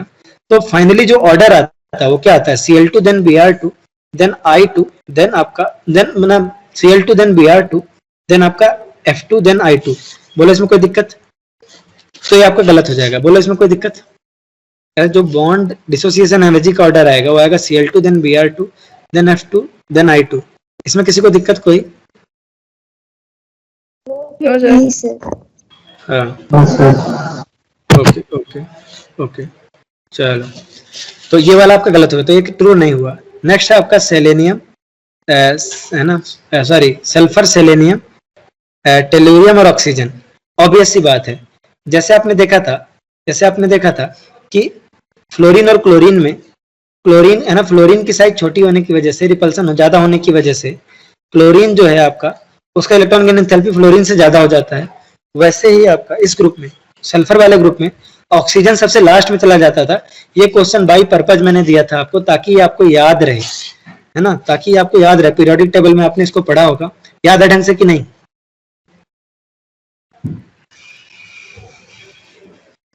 अरे याद है या नहीं? Yes sir. हाँ, तो ऑक्सीजन का सबसे लास्ट में चला जाता है। इसको याद रखना कि जो ग्रुप 17 के साथ होता है उसमें जो है क्लोरीन के जस्ट बाद फ्लोरीन आ जाता है, लेकिन ग्रुप 16 में ऑक्सीजन सबसे लास्ट में होता है और इसको आपको याद रखना ही है ना। अगर आप आकाश का मॉड्यूल देखेंगे तो 2 से 3 बार ये क्वेश्चन आपको दिखेगा, तो इसको आपको सॉल्व करना है प्रॉपरली, इसको जो है आपको करना है कायदे से। चलो, आसान है ये। ओके, तो ये आपका सही है, ये वाला आपका सही था। फिर आपका बोला था फर्स्ट आयनाइजेशन एंथैल्पी। अब आपको पता है आयनाइजेशन एंथैल्पी जो है नियॉन की, अगर आप देखें है ना, नाइट्रोजन की, ऑक्सीजन की, फ्लोरीन की और नियॉन की, हमको पता है कि जैसे जैसे हम पीरियड में इधर आते जाते हैं आयनाइजेशन एंथैल्पी हमारी बढ़ती जाती है। तो आयनाइजेशन एंथैल्पी सबसे ज्यादा होगी नियॉन की, फिर ऑक्सीजन की, फिर फ्लोरीन की, फिर ऑक्सीजन की। लेकिन नाइट्रोजन और ऑक्सीजन एक्सेप्शन होता है, आपको पता है यहाँ पे P3 होता है, यहाँ पे P4 होता है, तो नाइट्रोजन की ज्यादा होती है। तो फाइनली जो ऑर्डर आता है वो नियॉन की ज्यादा आती है, फिर आपकी फ्लोरीन आती है, फिर आपका नाइट्रोजन आता है, फिर ऑक्सीजन आता है। इसमें कोई दिक्कत है क्या? ये तो आसान है, क्लास में पढ़ा होगा, याद होगा।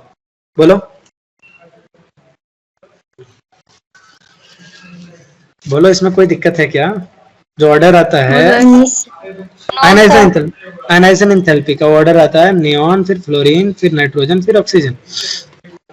सिमिलरली आपका अगर ऐसा दिया हुआ है CH triple bond CH, CH2 double bond CH2, CH3 single bond CH3, हाँ, तो यहाँ पे आपका अगर इसको देखेंगे तो sp है, यहाँ पे sp2, यहाँ पे sp3।